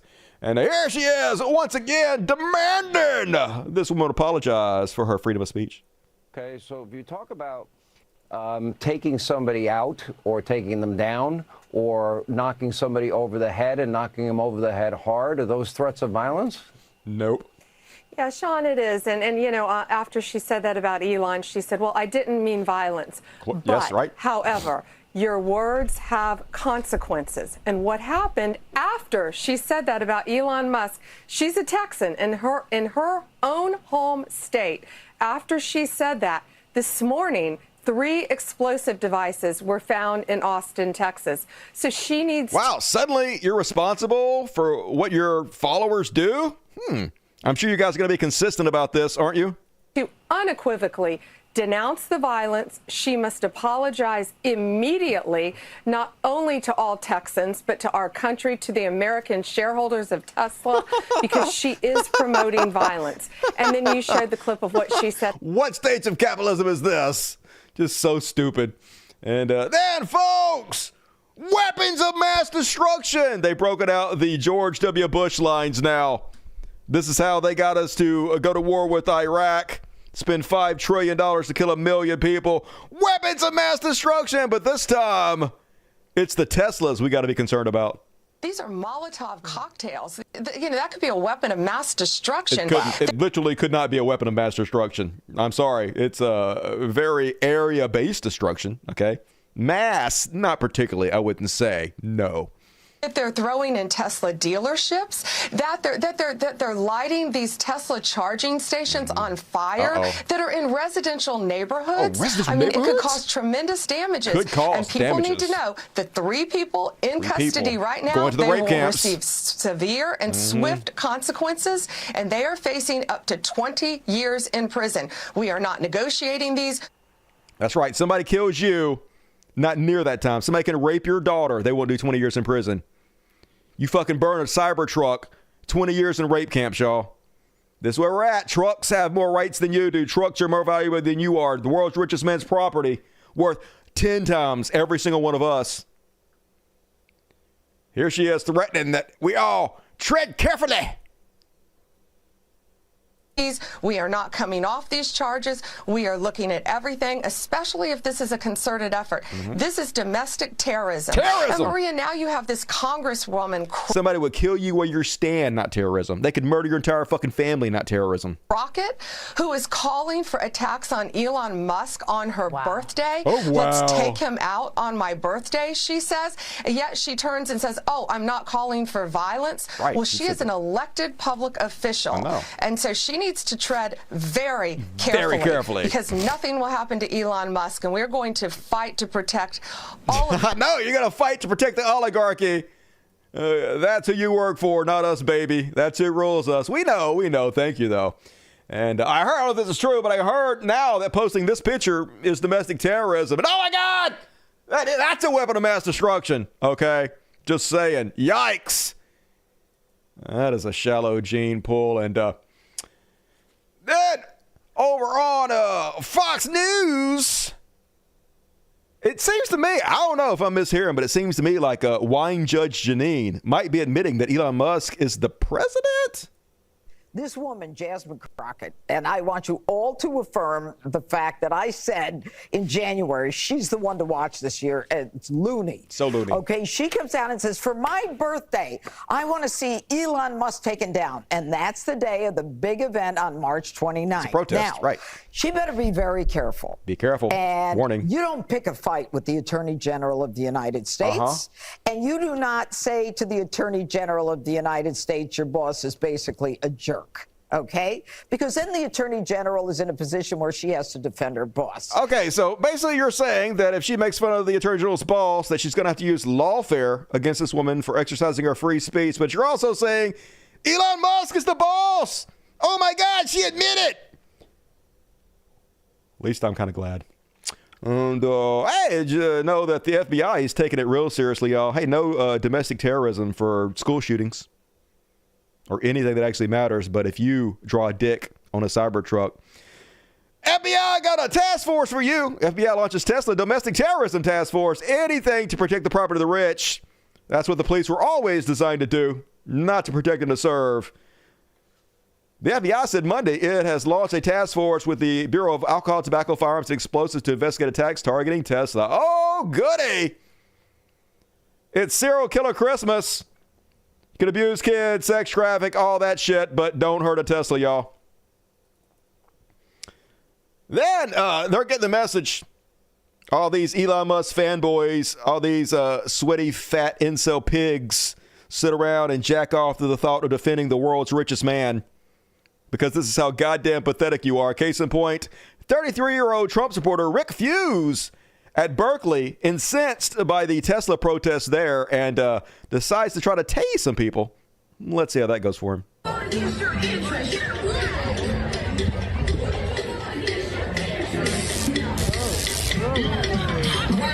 Oh no! She ain't fucking around! Fuck around and find out. You can't cage a wounded roar. Get his ass! It went poorly. It went poorly, y'all. And good. Oh, karma! I'm surprised the cops aren't giving him a medal, to be honest with you, but lock him up! It's fine. Trump will just pardon him. And then some Florida jackass drove his car into a bunch of Tesla protesters. And we've also seen protests outside of Tesla dealerships, with many demonstrators angry at Elon Musk's Department of Government Efficiency, or DOGE. But one protest down in Palm Beach County took a violent turn. A man was detained this afternoon after authorities say that he plowed his vehicle into protesters outside of the Tesla dealership in West Palm. Lick those Protesters boots. jumped out of the way to avoid getting hit. Andrew Dutil was arrested and taken to the Palm Beach County Jail. He faces one charge of aggravated assault. And here's the crazy part. He wasn't even driving a Tesla. Oh, my God. Don't even care, though. Got to worship the world's richest man's ball sack. And, hey, I got to get it, though. You Tesla owners, you better be scared. You're hiding a Tesla in your garage, aren't you? We're coming for you, baby. Coming for you. Be afraid. And oh, this is so sad, sort of. Like, you guys, I don't know if I ever told you guys this. I might have told some of you this. I used to be a big Alex Jones fan. Long time ago, back in the day. Not this new shit. Back in the day. Classic Jones. So for those of you who didn't grow up with Alex Jones, me and Alex are about the same age. We're about a year apart. But this dude has been doing his show for 30 years. 30 years. I started listening to it when I was 19 or 20. He'd been doing it since he was 19 or 20. And if you guys are only familiar with what he does now, you wouldn't believe what he used to do. His entire program used to be, fuck the police. The police are setting up a police state. Look at these jackbooted thugs. The government is fucking evil. Hey, the oligarch are a bunch of Satan-worshiping pedophiles. They're part of the Illuminati. They're trying to track and trace everything you do. They're trying to buy up all your fucking information where you can't escape. Globalism knows exactly what you're doing at all times. They're coming to get you. They're every fucking where at once. This is his entire fucking show. Now, dude is like, I love the police. Back the blue. Government is great. The world's richest man is here to save us all. This just shows you what fucking money will do to you, y'all. I mean, he never had any morals to begin with. He was always fucking bullshit, lying con man from the very beginning. But still, it's wild to watch. Standing up for Musk Tesla is standing up for America. Dick sucking champion. That's right, folks. You got to back the world's richest man who was stealing all your data, collecting it for reasons we don't have to tell you. That's what true patriotism is, says Alex Jones. Just so wild to watch. And then, is there anybody on this earth that actually hates free speech more than Elon Musk? Musk suspends X accounts of Turkish opposition. Elon Musk's social media platform has suspended several accounts belonging to opposition figures in Turkey amid widespread civil unrest in the country. Musk, a self-proclaimed protector of free speech, says he acquired X to restore free speech on the platform. But of course, that's not true. No one has ever been more censorious on any platform than Elon Musk. He does it in a roundabout way where he usually doesn't delete. He deletes a lot of shit, but the most vile type of censorship he does is more subtle, where he doesn't actually delete your post. He just makes sure that nobody ever sees it, which is the same exact goddamn thing, but idiots think, well, it wasn't removed, so it's not a violation of my free speech. It's not censorship, but that is the most dangerous form of censorship because it's done in a way that you're not supposed to know that it's fucking happening. While he amplifies all the voices on the right, he silences your fucking voice. That is the epitome of goddamn censorship. But sometimes it's more outright than that, just like this, where he just bans anybody that any right-wing government tells him to do. The fact that he has followed more orders of right-wing governments to ban people than was ever done in the previous Twitter administration. And also now, folks, Mr. Free Speech going to sue a guy who said something he doesn't like. Jamal Bowman just called Elon Musk an incompetent thief, which he is. He's a con man. And a Nazi, which he is. A lawsuit waiting to happen. And then Elon Musk says, I've had enough. Lawsuit inbound. So yes, the guy who literally called a hero a pedophile for saying something Elon Musk didn't like. Elon Musk got taken to court, spent millions on lawyers to somehow get out of the libel suit. It's okay for Elon Musk to call some random guy a pedophile, but this guy's not allowed to tell the truth about him without getting sued. And this is how they feel about free speech, y'all. Do as they say, not as they do. No free speech for you, only free speech for them. It's always the fucking way. They don't mean anything they say. They're the fakest goddamn people on earth. Always, always goddamn ever. And case in point, here's Cat Turd. At first, Cat Turd was like, as a U.S. citizen, the First Amendment guarantees you free speech. Therefore, don't be afraid to say exactly what you want, when you want, and how you want it. Until you don't give a fuck what anyone says about you, you will never be free. And if there's one thing I know about Cat Turd, it is how convicted he is on his moral principles. I'm just kidding. Then immediately he's like, take every dime, Elon. Sue that motherfucker for saying something you don't like. Sue him. Take every penny. Fuck free speech. Of course, that's how they all are. They don't actually believe any fucking thing that he say. That's why you don't have to talk to them. That's why it's pointless. And then, speaking of the dumbest motherfuckers alive, is there anybody dumber than Cybertruck owners? Imagine paying $140,000 for this glued together Lego truck. Watch how much of a piece of shit this thing is. There goes the engine. That's it. You tried to drop up a steep incline, barely. Total. Yeah, because you're a moron. And that's what you fucking deserve. And then, let's tune in and see how the micro penis convention is going. And yeah, look at this, folks. I know you might think you're looking at a bunch of fucking losers, the dumbest sacks of shit on the planet, but nah. What you're looking at is a bunch of rugged individuals.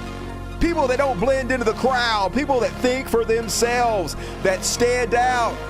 Alpha males. That's what you're looking at here, folks. And then, I told you guys about this before, about how in Canada, all of a sudden, right before the subsidies expired in Canada for EVs, the weekend before, a bunch of Tesla dealerships suddenly sold 90 cars per hour per dealership over 3 days, totaling 8,653 Teslas. You know, impossible. They didn't do this. They're defrauding the government, evidently. So the government is like, breaking fraud investigation into Tesla continues. $43 million in government rebate payments paused, and company banned from all Canadian EV rebate and grant programs. So congratulations, you played yourself. Should ban Tesla in the whole fucking country if they're going to try to defraud the government. That's their bad. Start putting people under the jail. That former Tesla employee posted this. And just to show you guys, it's weird, though. It's weird how quickly Elon Musk changed. And I know why he did it. I know that he saw that there's no repercussions if you become a right-wing shithead. You can literally be just the biggest piece of trash, the biggest douche in the world that you want to be. And the worst among us will love you for it. They'll suck your dick. They'll support you for it. And also they'll rally as you buy American democracy, as you destroy America right in our face, right? But it used to not be like this. Elon used to actually sort of care what the public thought about him, I guess. Mary Copany says, show and tell, 6 years ago today, he brought black engineers that worked for Tesla to meet the kids in Flint, Michigan, because seeing diversity was important back then. So much has changed. Yeah, it's almost like, I don't know. He had a stroke or something. I know it's just that he was evil back then. He was pretending to be good because he liked being in the Tony Stark movies, and then he just quit caring. He got so much money. Nothing more dangerous than a motherfucker that's bored, rich, and evil. And that's basically what it boils down to. He's just bored as fuck. Wants to see what he can get away with. And folks, this is what it all boils down to. This is what I tell you guys all the time. It's total information control. This is the current landscape of Twitter. This is what we're up against. So here are all the top subscribed to channels on Twitter. Red, obviously, for Republican. Blue is for Democrat. Look how we're outnumbered. Look. How are we ever going to fight back? How can you? How can you fight back against this? Literally nothing you can do. Just, it's unbelievable. It used to not be like this. I swear to God, y'all. 10 years ago, it was the exact fucking opposite. We dominated these fucks. It's just so depressing to watch the left die like this, to watch progressivism just fade the fuck away, to be overtaken by this virus. And then you guys see, for some reason, Elon Musk pick a fight with Hasan Abbey. Jealous fuck. So, first of all, I'll get to that in a minute. He starts picking on Ubisoft, the maker of Assassin's Creed, for sponsoring ugly ass Hasan Abbey. I guess they decided they wanted some unfortunate looking soul to rep their game, and so they picked Hasan Abbey. And Elon Musk don't like it. I guess he don't like progressives. So he started picking a fight with Hasan Abbey. But then he went public and he said, Hasan is such a chicken shit retard that he blocked me. Yeah, a lot of people blocked you because you were using your position at Twitter to spam everybody's feed with nothing but right-wing propaganda and garbage, and the only way to get rid of it was to block you. It's not because we were scared of you. It's because nobody wanted to see your bullshit clog up our feed. It's not supposed to fucking be there. It's supposed to be people that we subscribe to, not your Twitter diarrhea. And then Hasan responds, if Elon isn't chicken shit, he'll come on the stream. Just come on the stream. We all know he won't. He ducked Mark Zuckerberg. He did. He ran away from Jon Stewart. He did. And now he's ducking a Twitch streamer. 0% chance he's going to come on. He is a cowardly tub of goo. And then the greatest ownage you're going to see this week. Somebody needs to pay the intern at Ubisoft more money. Elon, Hasan is a fraud. Sellout would be more accurate. Objectively, he's promoting a terrible game just for money. Talk about the new Assassin's Creed game, to which the publisher of Assassin's Creed posted, is that what the guy playing your Path of Exile 2 account told you? Oh, snap! Destroyed. Remember, Elon was going out there pretending he's a super genius who was in the top ranks of Path of Exile 2, and then he was forced to admit he actually pays a bunch of people to play the account for him. Just like everything else in his life, he's fake. He bought his account. And it only has 12,000 likes here, but now it has like 700,000, 1 million likes. Fucking steamrolled him. Love to see it. And all right, I'll finish you guys off on a good note there on the President Elon section. You guys gonna play that game? You guys gonna play that new Dune game? Dune's coming out next month. It's like a online MMORPG. I might check that out. We should start our own Dune tribe. I could pay some Chinese kid to earn money for us. What do you say, guys? And all right, get your super chats in. Holy shit, 2.5 hours into the show. We're definitely doing double overtime tonight. Reward me for double overtime, but for now, it's time for...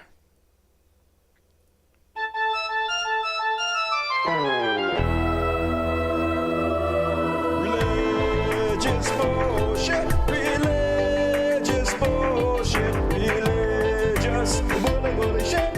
It's time for religious bullshit. It's time for religious bullshit. And folks, you're never going to believe this. They finally caught one. Colorado youth pastor arrested on sex charges. Oh, child sex charges, of course. I didn't have to say the child part. A pastor employed by Word Alive Church was arrested Tuesday after reported incidents of sexual assault on juveniles while he was a youth pastor there. A youth pastor? Really? Are you there? I don't believe it. What else? What else? It's been a couple days, so you know. Kentucky pastor Samuel McKinney, what did he do? On March 19th, the jury convicted 60-year-old Samuel McKinney of first-degree rape against a child under 12 years of age. Shocker. The victim told police the abuse occurred about once a month from May of 1982 to December of 1985. Right. It didn't stop until she was 11 years old. The 50-year-old I guess she was woman- too old then. Too old at 11. And too old. And then a Baptist pastor gets 20 years for producing child porn. God damn it. What is wrong with you guys? Even if you were that sick in the mind to want to do that, why would you do it? You're going to get caught. Just keep that fucking disgusting shit to yourself. A federal judge sentenced a former South Mississippi minister to 20 years in prison for sexual conduct with a young boy in a bathtub while video chatting with the residents of the United Kingdom. Just, good God, how do they think they're going to get away with it? I just don't understand these people. And Baptist charity executive who moonlit as erotic author arrested after a new book deemed child pornography. I'm sure it wasn't. What was the name of the book? Daddy's Little Toy. Okay, maybe it was. Okay. Starting to think maybe there's a pattern here. Yikes. Even the women, y'all. Even the women. Did you guys see this mega church pastor that got It's a terrifying home in caught breaking into a woman's house?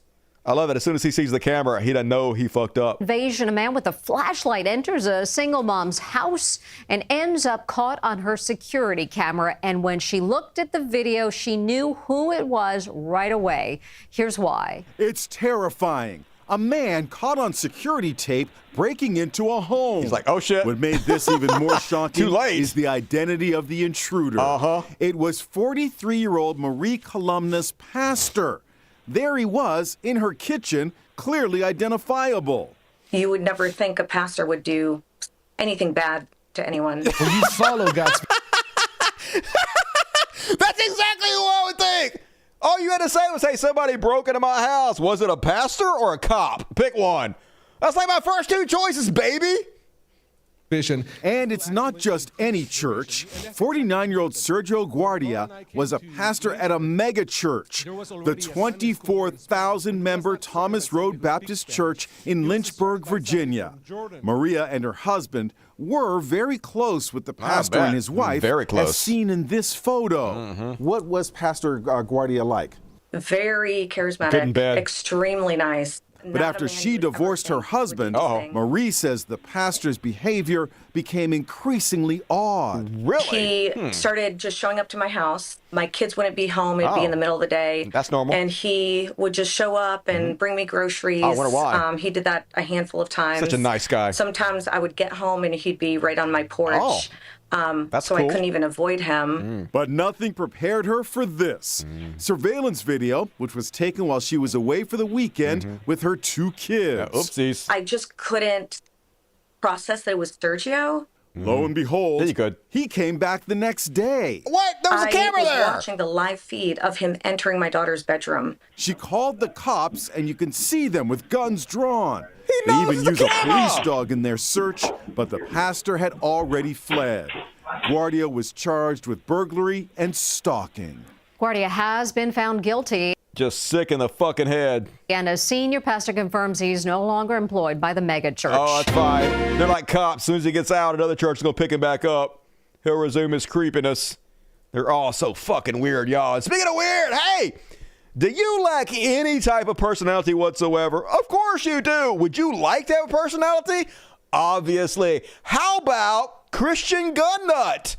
You too can revolve your entire personality around being an homosexual Jesus freak.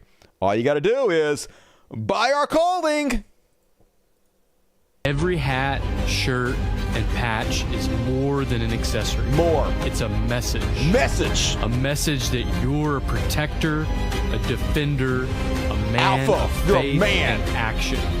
You love At Jesus. Dangerous but good. You're so dangerous We designed but gear good. that speaks to who you are. Who are you? And who you're becoming. This who you are. When you put it on, you're not just getting dressed. Nope.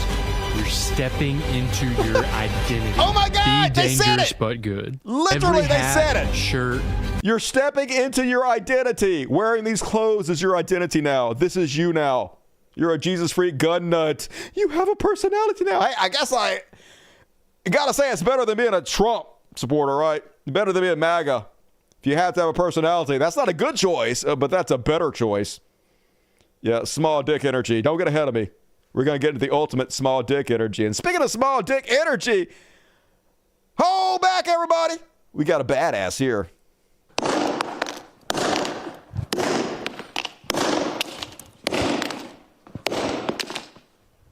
Oh, he just did that.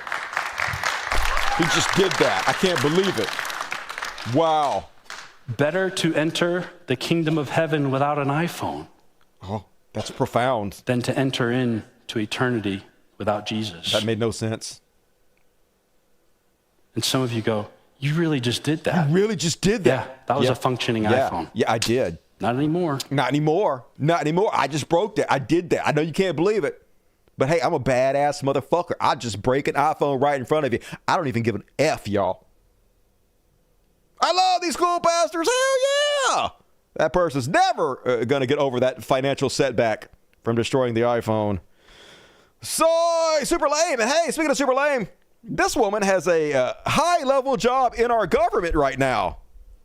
And I believe that when you honor God on Passover, starting on April 12th at sundown, through Good Friday on the 18th, and concluding on Easter Sunday, you can receive these 7 supernatural blessings. Supernatural coming for your you way. and your house. Your According house, to Exodus 23, Exodus, y'all. God will assign an angel to you. An angel. He'll be an enemy to your enemies. Fuck your enemies up. He'll give you prosperity. All kinds of money. He'll take sickness away from Not you. gonna be sick. He will give you long life. Live forever. He'll bring increase and inheritance. All kinds and he'll of money. give a special year of blessing. More You're blessings. not doing this to get something. Look. But you're doing it in honor to God. You're not giving this woman money to get something, even though she just told you the entire reason you do it was to get something. No!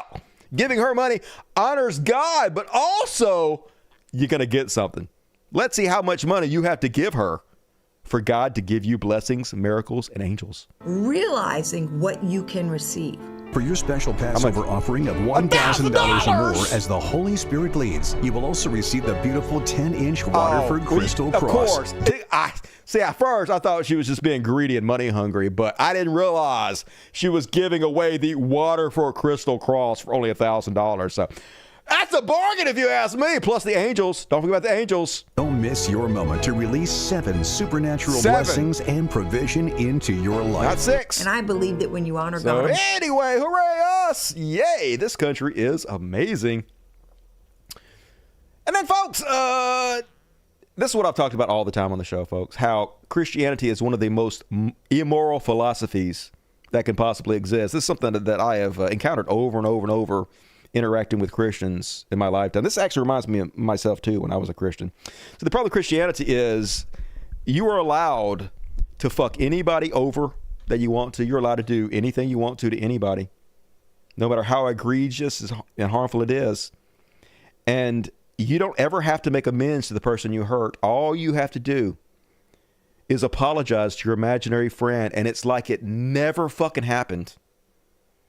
And you can imagine if you have this kind of loophole that allows you to do anything and get away with it without ever having to have any kind of responsibility, comeuppance, ever having to own up on it, it might make you actually do more bad shit. Because if it's so easy to get out of, hey, baby, I'll just do whatever the fuck I want to in deathbed confession, right? And that's exactly what you find. Feeling forgiven by God can reduce the likelihood of apologizing, study finds. Divine forgiveness can actually make people less likely to apologize by satisfying their eternal need for resolution. The findings were consistent across Christian, Jewish, and Muslim participants, and that's why we see so much evil. They don't have to do right by you.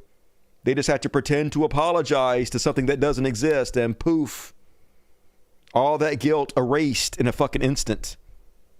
That's how true evil happens. And this next video at last illustrates this point quite well, to be honest with you. There's sin. Yuck! Sin looks like Diet Coke. And then Jesus is poured into the sin. And then boom, baby, it's white. So what is the lesson we learn from this? As long as you have Jesus, you can sin all you want to. Look, you can just sin all you want to. As long as you have Jesus, sin away, baby. Really, you have to kind of sin or else Jesus died for nothing. You don't want Jesus to die for nothing. I'm going to sin for everybody. And all right, that is my religious bullshit for this evening. Baking powder volcano. Hey, I love my science projects in schools. I did one on, what was it? Subliminal messages. Yeah, it was all fake. I lied about the whole thing. I got a bad grade. All right, let's go ahead and move on, folks. We're already in 10:45. Definitely going to hit triple overtime tonight, so you better reward me for this amazing marathon show I'm putting on for you guys. But for now, it's time to get even more depressed than we already were. I know you're thinking, how could you possibly depress us any more than you already have? Free Palestine. Zionists can lick my balls. And And now it gets even more grim. Death toll in Gaza rises to 50,000. Territory's health ministry says as Israel orders new strikes and evacuations. The genocide of the Palestinian people, it never really stopped, slowed down a little bit for a week, and now it's sped back up again. I agree with Emma Vigilante. The Gaza Strip right now is as if the Nazis had 21st century weaponry and bombed the shit out of the Warsaw Ghetto. The remaining people there are concentrated in squalid conditions, homeless, then blown apart in their tents. Jets and drones render extermination camps extraneous. That's right, they don't need the concentration camps anymore. They just kill them right where they sit, y'all. It's even more efficient. They don't have to have the bad press because they ain't getting no bad press. And Israel has murdered yet another journalist. It's like 200 they've killed, y'all. The people that really care about the freedom of the press. Every one of us funding it here is Israel's journalist Hasan. Israel has murdered journalist Hasan Shabbat in Gaza today. This was him embracing his mother after months of separations and ceasefires. And I feel like I'm completely helpless as always to do anything about this, but at least I can humanize these people. I can put a face to the fucking horror because these are real people. These are our fellow human beings. I know they're fucking brown. But unless you're an evil fucking sack of shit, it doesn't make them any less human than you. And then this shit, y'all. So you guys heard about the Oscar documentary? No Other Land won the Oscar for Best Documentary about Palestine. This guy was on Hasan's podcast a couple weeks ago, 3 weeks ago. The settlers kidnapped him and they've lynched him. I haven't seen him, if they've returned him, if they found him or not. I don't know, but there's video footage of it. It's real fucking disturbing. So this is the guy that just trying to make a documentary to highlight the trials and tribulations of the Palestinian people and try to stop the genocide. This is what the settlers who support the United States came out, and first they threw a brick at his car, and here's a live footage of them snatching this dude up. Can we go back to the car? He was released. Oh, that's good. This was scary as shit. Back to the car, back to the car. Back to the car. Get in the car, get in the car. It's fucking terrifying. There's the good guys. This guy shows the people for you. Trying to lynch this dude for trying to save children's lives. For trying to stop a genocide, y'all. I can't go. For simply telling the truth. Telling the truth is a revolutionary act in times such as these. And Mark Ruffalo came out in his favor. I guess Mark Ruffalo helped him get released. That's good. Mark Ruffalo is one of the good ones, y'all. Every filmmaker and Academy member should be acting together in protest, no matter where you stand on this issue. This is an attack on our beloved art form from a film. Yeah, it is. And thank you for using your position, your platform, Mark, to try to do something decent in this world. Meanwhile, Pam Bondi is insinuating, she's not really insinuating, she's just outright saying it, that perhaps the protesters at our colleges who are just trying to stop the genocide and the ethnic cleansing just want to stop the murder of babies. Perhaps if you don't want Zionists to murder babies, you're a terrorist. If you do not comply with the law, if you do not protect our students on campus, these kids go to college to be safe, to learn in a safe environment, and that's not happening. And it's absurd that these universities are not stepping in to protect them, yet they're protecting these protesters who are also, I believe, some domestic terrorists. They're here inciting riots, inciting violence against students. They're literally not doing any of that. They're not inciting violence or riots. They're just trying to stop the extermination of the Palestinian people. And yet our government is going to label them domestic terrorists as a threat to send you to the rape camps, y'all. And to end free speech as we know it. And they're doing it all over the place. ICE is hunting for Yusingo Chung, a Columbia student who attended a pro-Palestinian protest. If you're here on visa, even if you have a green card, they want you to know you don't have free speech in this country. You don't have the basic rights. We're going to use you first as a trial run to take your rights away before we take the rights of regular American citizens away. And believe me, it's fucking coming, y'all. Over at Tufts, a PhD student was detained by ICE, y'all. She dared try to speak out. So here comes the jackbooted thugs gonna roll up on her and snatch her off the fucking streets. Osaka attorney says the Turkish national who was maintaining a valid F1 was detained by Department of Homeland Security agents. Was headed to meet friends to break her Ramadan fast. Tufts University says they had no pre-knowledge of this incident.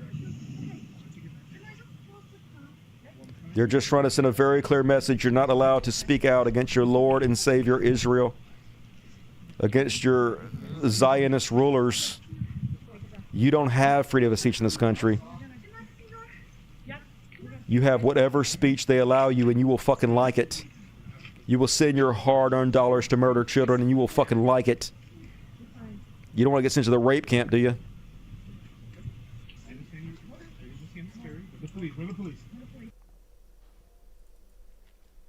And on that tip, Trump now wants green card applicants legally in the U.S. to hand over social media profiles. It's 100% so they can check all your social media and see if you in any way support Palestine, if you in any way oppose a terrorist state of Israel, because they're going to get rid of you. You're not allowed in this country if you speak out against our overlords. You don't fucking have that right. And Columbia University agrees to ban masks on campus after $400 million funding. They want to make sure you can't wear masks so they can identify you, so they can make sure they take away your right to protest, your First Amendment rights. And every single one of these universities are going to cave because Trump is playing hardball like no president has ever fucking played before. And every single one of them going to give in to his demands because all it's about is fucking money. They don't actually give a shit. You know what's surprising? Glenn Greenwald, fucking right-wing shill piece of shit, Glenn Greenwald actually speaking out against this. You know shit's getting bad when Glenn Greenwald's speaking out. The attacks on free speech and academic freedom at Columbia are not confined to deporting or expelling students who protest Israel. That's a small part of it. The administration is also demanding Columbia adopt the radically expanding definition of anti-Semitism that the U.S. has, which outlaws common criticism of Israel, and then put their Middle East department under receivership to control what professors can teach about Israel. Just constant demands of Americans to sacrifice the country's core values and civil liberties for this one sacred foreign country. Extra iconic that it's been cheered by a movement that scorned limits on academic freedom and campus speech to protect every other minority group, but they were never about shit. They never cared about any of it. This is what they're actually calling anti-Semitic, folks, accusing Jewish citizens of being more loyal to Israel. So many of these people that dual citizenship, they're 100% more loyal to Israel. Some of our own members of Congress wear the military uniforms of Israel instead of American uniforms. They literally have Israeli flags in their office. There is no doubt, it is a fact of truth that some of these people prioritize Israel over the United States. Denying the Jewish people their right to self-determination by claiming that the existence of the state of Israel is a racist endeavor. It is a racist endeavor. It is an ethno-state. That is a factual statement you're not allowed to say anymore. Applying double standards by requiring of it a behavior not expected or demanding of any other democratic nation. I think most other democratic nations are not supposed to be ethno-states, right? With a second-class citizens, an apartheid state. That's a pretty fair concession that we make most democracies follow, right? Drawing comparison of contemporary Israel policy to that of the Nazis, it's 100% exactly what the Nazis were doing. So literally, a foreign government has made it against the rules to tell the truth in this country. And the people enforcing those rules are people that call themselves patriots. And we got another one of these folks. You think she would have seen the other videos that were similar to this, of us mocking these people and been too embarrassed to do this, but they have this victim complex. They literally don't know what their personality is unless they're oppressed, but they're oppressed mostly in their own mind. Here's another one of these Zionists trying so hard to get attention. And yet, nobody gives a shit, you fucking idiot. We're just trying to save children's life. You are not the victims here. The children of Palestine are. This is what privilege looks like. And it's so fucking embarrassing. I wish you had a goddamn ounce of shame, but if you did, you wouldn't be a Zionist. And last but not least, finish off on this one. This is an interview from 2009, y'all. This is, 16 years ago. Congressman James Traffickett. Israel is a democracy and is our ally. Yes, right? they are. Explain to me what you see as, why you target or why you have a grudge against the Israelis. The grudge is not necessarily a grudge. It's an objective assessment that no one will have the courage to speak about. This may be you don't want to hear. I don't know. And I certainly don't want to hurt you on your show. You have one of the best. You're fair. But I believe that Israel... All right, I see some dipshit. You want to save the children, let the people leave Gaza. All right, first and foremost, the people shouldn't have to leave fucking Gaza. That's their land. The reason the other countries that surround Gaza don't want to take in these people is because that's a de facto acceptance of Israel stealing their land. It's sort of like if you had a house and somebody came over and they tried to kill you and take your house, and they were like, hey, just move in with your neighbor, and your neighbor's like, no, I'm not going to take them to my house, because if I take them to my house, then that's basically an approval for you to steal their fucking house. You don't get to steal their house. That's their house. That's the reason that we want the Gaza children to stay on their own fucking land. So say some more shit like that. I will ban you fucking immediately with that retarded bullshit. Fucking idiot. Has a powerful stranglehold on the American government. They control both members of the House and the Senate. They have us involved in wars of which we have little or no interest. Our children are coming back in body bags. Our nation is bankrupt over these wars. And if you open your mouth, you get targeted. And if they don't beat you at the poll, they'll put you in prison. They're controlling much of our foreign policy. They're influencing much of our domestic policy. Wolfowitz, as Undersecretary of Defense, manipulated President Bush #2 back into Iraq. They pushed definitely to try and get Bush before he left to move into Iran. We're conducting an expansionist policy of Israel, and everybody's afraid to say it. They control much of the media. They control much of the commerce of the country. And they control powerfully both bodies of the Congress. They own the Congress. Are you an anti-Semite? No, I'm not. That's exactly what they're going to say. We have a one-sided foreign policy in the Mideast, and we've alienated Arabs who have no way of fighting. So what they've done, and I predicted this on the House floor, is they would export violence to America, and they have. They have no other way to fight. I'm saying this to you right now. Israel gets approximately $15 billion a year from the American taxpayers. That $15 billion is $30,000 for every man, woman, and child. There's plenty of money for their health care, folks. Plenty of money for them, but no money for us, because we're the biggest fucking suckers and losers on this goddamn planet. And that's why they don't have fucking respect for us. Why the fuck would they? And, all right, that is My Free Palestine. We'll try to cheer it up a little bit. I didn't see the Jink thing. I'll try to check out Chunk Yogurt on the next show. We got another one coming at you Friday, so we'll get it covered, I promise. And, all right, folks, about to hit double overtime, the coveted double overtime, y'all. You know you love it. So if you do, be sure to reward me for all the hard work I did. But we still got plenty of show for you guys. We got a Beyond Parody. Then we got a What the Fuck Trash World. And then we got a Heroes. So holy shit, still plenty more show coming at you. It's unbelievable. I'm really putting in the work these days. But hey, let's go ahead and do... Hey, Beyond Parody is not supposed to be next. Beyond Parody is supposed to be at the end, Dusty. All right, we're going to skip Beyond Parody. We're going to come back to it. And we're going to do a What the Fuck Trash World combo. It goes something like, what's the Trash World?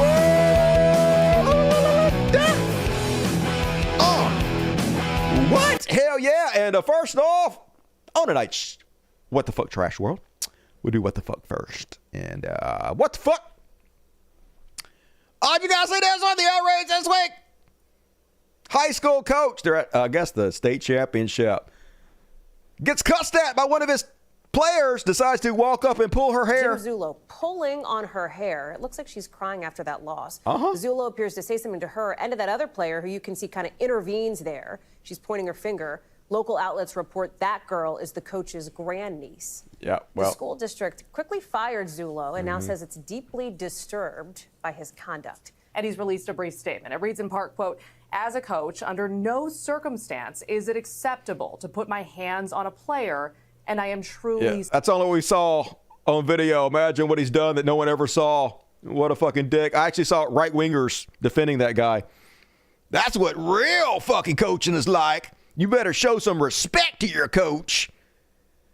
But of course, they know that's bullshit. They just are awful on purpose because that's what they get rewarded for. Whatever the most horrible take, that's what they choose because that's, here it is. It's Myron Gaines. Ha ha, bro wasn't tolerating no fuckery from his athletes. This chick cussed at and disrespected the coach. Discipline is discipline. Respect authority. Of course, you know this pathetic asshole doesn't actually believe any of this. They literally get rewarded for being awful in this country. And that's who we are as a people now. So see right through that train wreck bullshit. And folks, warning, warning. I'm not saying these people died, okay? I could not find any information whether these people lived or not, but you have been warned. This is some what the fuck. So these brain geniuses doing donuts in the intersection with the girls hanging out the window. Look at these genius girls hanging out the window. Don't they look fucking cool as shit? Holy God, these are the baddest. Oh, yeah, you're dead. Yeah, you're dead. Yep, that's what happened to you. Uh-huh. Yeah, let's look at that one more time, I guess. Second verse, say this first. Okay, so super cool. I'm not saying you're not super cool, but I'm just saying it was about right here they realized they done fucked up. Yeah, oh shit. Don't do that. Don't do that, people. Darwinian at some point, to be honest with you. And speaking of fucking around to find out, I don't know if this video is old or not, and I don't give an F. This has got to be the fucking Villages, so I don't know what the story behind this is, but I'm going to make up one. This boomer, drunk as shit. He's already bleeding, so either he fell down or he got punched. I'm going to say punched. And decided he's going to storm off and he's going to drive his little golf cart home all pissed up. Let's see how that goes for him. What a nice woman. He's basically assaulting her. No, you can't drive, dude. Dude, you can't even get in your golf cart. Do not drive. I don't think you should be driving. You should not be driving. But you can't do anything at this point, really, or else. You just sit there. Actually, no, yeah, but just sit here for a while. I need you to calm down. You're already bleeding. Sit there. Do not drive off. You don't need to be driving. Don't. You're gonna hurt yourself. Stay. Stay. Don't. Okay, that's bad. Okay, you're fine. He's got it. Don't worry, folks. He's got it. No, not the flowers. Why? Don't do it. Okay, he's fine. It's all good. The flowers are fine. So anyway, oh yeah, and now, then you face plant on the ground. Yeah, now you're on the ground out. Yes. Yeah. Okay. I think you need to get help, dude. Yeah, take the keys. Take the keys from Grandpa. Okay, maybe go towards the light, Grandpa. Maybe it's time. And then on the trash world section, George Foreman died. No, I thought that grill was gonna make him live forever. Fucking George Foreman dying. Anyway, deleted belly, yeah, but that's not even the trash world part. Alex Jones, want you guys to know, it was the vaccine. The vaccine died suddenly. Wasn't he just a spring chicken in the prime of his youth? 76-year-old George Foreman died suddenly. It's notable that he was a prominent promoter of the COVID vax jab, even doing paid commercials. That was that jab that killed him. God damn it. He'd have lived forever if it wasn't for the vaccine he took 4 years ago. Proof. They're killing us all, y'all. Just good God, Alex Jones. No shame whatsoever. And one more. Did you guys see Marjorie? Oh, no, this is not even it. What even? Oh, I got it. It's coming up in the... I forgot the Beyond Parody section's coming. You guys see in this trash world how Major League Baseball caves to Trump on diversity? Yeah, there's no black folks in baseball. Major League Baseball has removed the word diversity from its MLB careers homepage in reaction to President Trump's executive order ending equal opportunity. What does baseball need equal opportunity for? For people of color and women in recruiting. Yay! Yay! MLB's retreat makes it the latest entity to pull back on diversity, equity, and inclusion DEI practices amid threats of legal action from the Trump administration. This is what I was talking about earlier. I'm almost impressed with how efficiently they're dismantling the country with this fucking bullshit and how everybody is getting in line. Nobody is fighting back. It's all eroding away. There are literally no fucking heroes. And good. I guess there shouldn't be. Let it burn, baby. And that is my what the fuck trash world. You collect jabs. Fuck yeah, I'll give you a jab, baby. Look at that one. Look at that jab. Look at that one. Okay, boring MLB. Yeah, I ain't never watched that motherfucker. Boring as shit. And all right. About to be over, folks. I hope you're happy. Unless you got a ticket to the after party, then about to continue. But as always, going to finish you guys off with a happy ending. Prepare your anus. Beyond parody. Late show tonight. Hell yeah, we doing it, baby. We doing it. And first off, on Beyond Parody, did you guys hear about the statue of Wayne Gretzky getting smeared with poop? Ha ha. So apparently Wayne Gretzky's a big maggot now. And Canadians know likey that. A statue of Canadian hockey icon Wayne Gretzky has been vandalized in Edmonton. It appears to be the latest show of displeasure with Gretzky in recent months for his friendship with U.S. President Donald Trump amid his trade war with Canada. CBC's Albert De La Talla has the details. It was a shocking find for a pair of friends visiting Edmonton who wanted to take a photo in front of the statue. As they got closer to that tribute to Wayne Gretzky, this is what they found. They saw what appeared to be and strongly smelled like feces all over that statue. They then watched. I'm not convinced. Taste it. Let me know for sure. And good. Fuck Wayne Gretzky. What a hoser. And oh, did you guys see the orange goo freak out because he did like this portrait of himself? Imagine being the president, and this is what you spend your time on. Imagine being this thin-skinned and sensitive about fucking everything. Nobody likes a bad picture or painting of themselves, but the one in Colorado in the state capitol put up by the governor along with the other presidents was purposely distorted to a level that even I perhaps have never seen before. The artist also did President Obama, and he looks wonderful. I mean, it actually looks better. It looks way less haggard than this, dude, to be honest with you.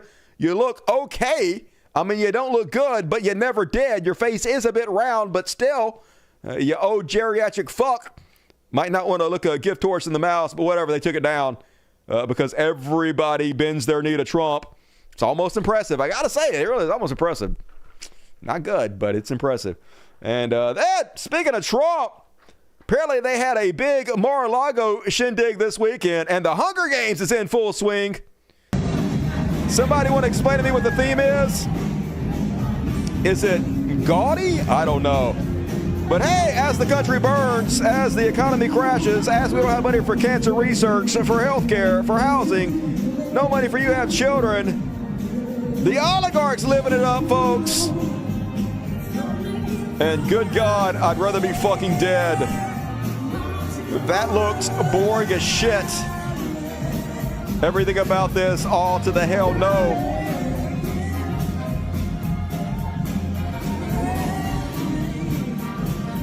This world just weird, y'all. It's weird. This country just, I don't even know what to say, y'all. And then, I know what you're thinking. Hey, that looks stupid as shit. I wouldn't die being seen there. But I bet at least the food was good. You'd be wrong as usual. Here's the food. What the fuck is this? What even is that? What is wrong with rich people? This looks disgusting. Everything about this is bad wrong. What is this? Is that lobster? Is it? I don't even know. Is that a tongue? I don't even. Yuck. Anyway, I guess that's exactly what they deserve. They deserve to eat fucking shit. Or what you eat, motherfuckers. And I don't know if this is true, but I want it to be true. So it is. Farmers are quitting Trump, this says. The funniest shit ever. So this guy, for years, who always flown those Trump flags, well, now he turned the motherfucker upside down because Trump is fucking all the farmers. Look at this shit. I hope he fucks them all up, man. This is between coming from Helena and going to Little Rock, and now all of a sudden his Trump 2024 flag is flying upside down. He had to pay a lot of money for that motherfucker, man. They put that flagpole there, and for years he's always flown the Trump flags. And Trump fucked him in 2016 and to 2020, and now Trump's fucking him from 2020. The thing is, though, if he runs for a third term, even though it's against the Constitution, these motherfuckers are still going to vote for him. No lesson will ever be learned, I can assure you. So don't pity these motherfuckers. You get what you fucking deserve.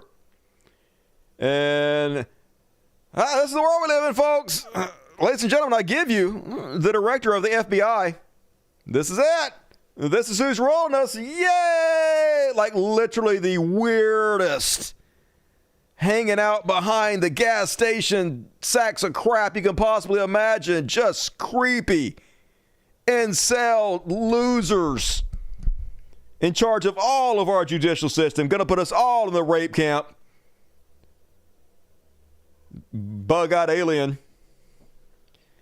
And then even Marjorie Taylor Greene can't keep it straight. Hey, I guess you're going to have to ban her for the White House, just like you did the AP. Marjorie Taylor Greene accidentally said the Gulf of Mexico. I'm headed to Natural Resource Committee. Mexican cartels currently use the Gulf of Mexico. Oh my God, she admitted. Ha ha. And then, did you guys see her embarrass the fuck out of herself to the British journalists? This is why we can't have nice things. This is why we're the joke of the entire world, y'all. Yep. Anybody else? Should the defense secretary? What country are you? Wait, what country are you from? The UK. Okay, we don't give a crap about your opinion and your reporting. Why don't you go back to your country where you have a major migrant problem? Okay, and you no. You should care about your own borders. Do you care no, about no, American no. lives being put at risk? Let me tell you something. Do you care about people from your country? What about all the women that are raped rapes? by migrants? Do you Migrants. No, by The brown people are raping your people. Do you care about American lives being put at risk? You know what? I don't care. I don't. But I can't even understand you. I don't care about your fake news. Do you have a and your relevant defense question? secretary? Yeah, this is an American journalist. Thank you. I'm an American, and I'd like to hear your answer to what she's asked. I'm not answering her question because I don't care about her network. If you would like to ask, I can answer. Do you have any concerns whatsoever about the complete disregard of operational security from the top level of this administration? You want to know about complete disregard? So I can just tell you what you said. She said Joe Biden. She ignored their question and she said Joe Biden. This is the danger of the news media. This is what they do, folks. They ask these people questions and they let them just filibuster. They let them talk about whatever they want to. They never actually answer the question, but they get all this free airtime to just say whatever the fuck they want. This is why our country is partially being destroyed. Not supposed to let these people just say whatever the fuck they want on your platform. That's the same thing as helping them. And then, ladies and gentlemen, I give you the epitome of small dick energy. Rob Schneider says, I got my anti-Tesla arson protection advice. Oh my God, we got a badass over here. Aren't we all terrified of Rob Schneider with a gun? You better not draw a dick on Rob Schneider's Tesla. He's gonna murder everybody.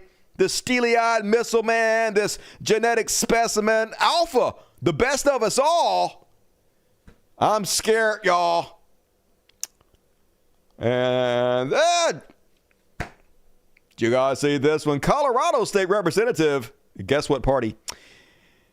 Amy Pascal was seen coloring on her iPad, y'all. Not even like watching YouTube videos or watching porn. She's coloring, y'all. This 60-year-old woman on the state assembly floor coloring. Not even real coloring. Touch coloring. That's the laziest way to color of all the ways to color. Can't even color right. Yeah, this is why we can't have nice things, folks. We are the worst. And one more, folks. Gonna finish you guys off on a happy note.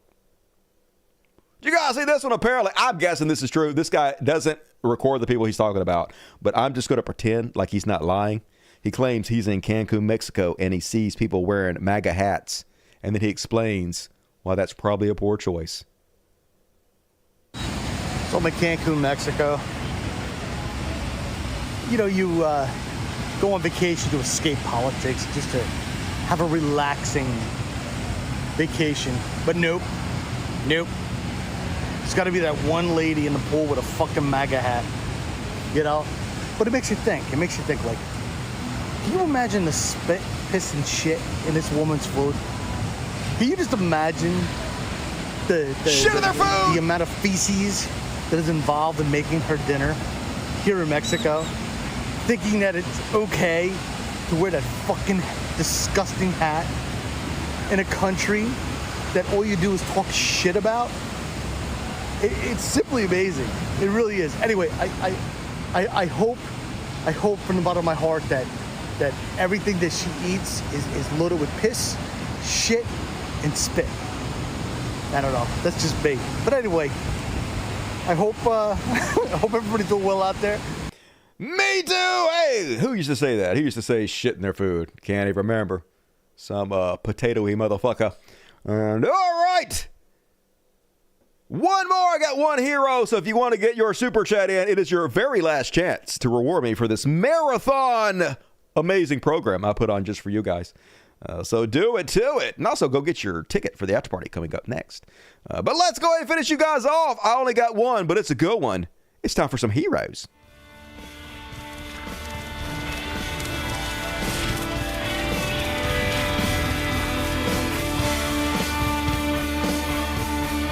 We can be heroes just for one day. This week's hero, everybody loves him. Walter Masterson, the best of us all, giving the business to the Doge idiots. Brave Walter Masterson. I just want to thank everyone here. Thank you for his support of Doge. And thank you for defunding Medicaid. You've done a great job. Medicaid, Social Security. Those grandmothers don't need all that money. They do not need, you know what, they can just buy dog food. They can just buy all the dog food. Cat food. He's still in my lines. He changed it to dog food, but he's still in my lines. I know you're watching, Walter. Nice. Get out of here. Get out of here. Whoa. Get out of here. Everybody calm down. Everybody calm down. Thank you, everyone here, for supporting President Musk, and a corporate oligarchy. You've done a great job. You're all true patriots. Did Walter get hot? What the fuck? Get the fuck out of here. Which expands work requirements for SNAP. What a glow up. Don't lift the people fuck's out of he poverty. doing? It keeps eligible people from acquiring assistance and drive people deeper into poverty. Hey, Lawler, get off it. Put people over. Hey, Lawler, get off it. Getting mad about it. Angry, aren't they? Put people over. Fuck your protest. Violently assault you. Look at the boomers. Get off it. Put people over profit. Hey, Lawler, get off it. Get off it. Put people over profit. Hey, Lawler, get off it. 3 cheers for corporate oligarchy. Yeah. Corporate oligarchy. Let's all suck off President Musk. Just to show you, cops don't prevent anything. He punched me in the chest. So manly.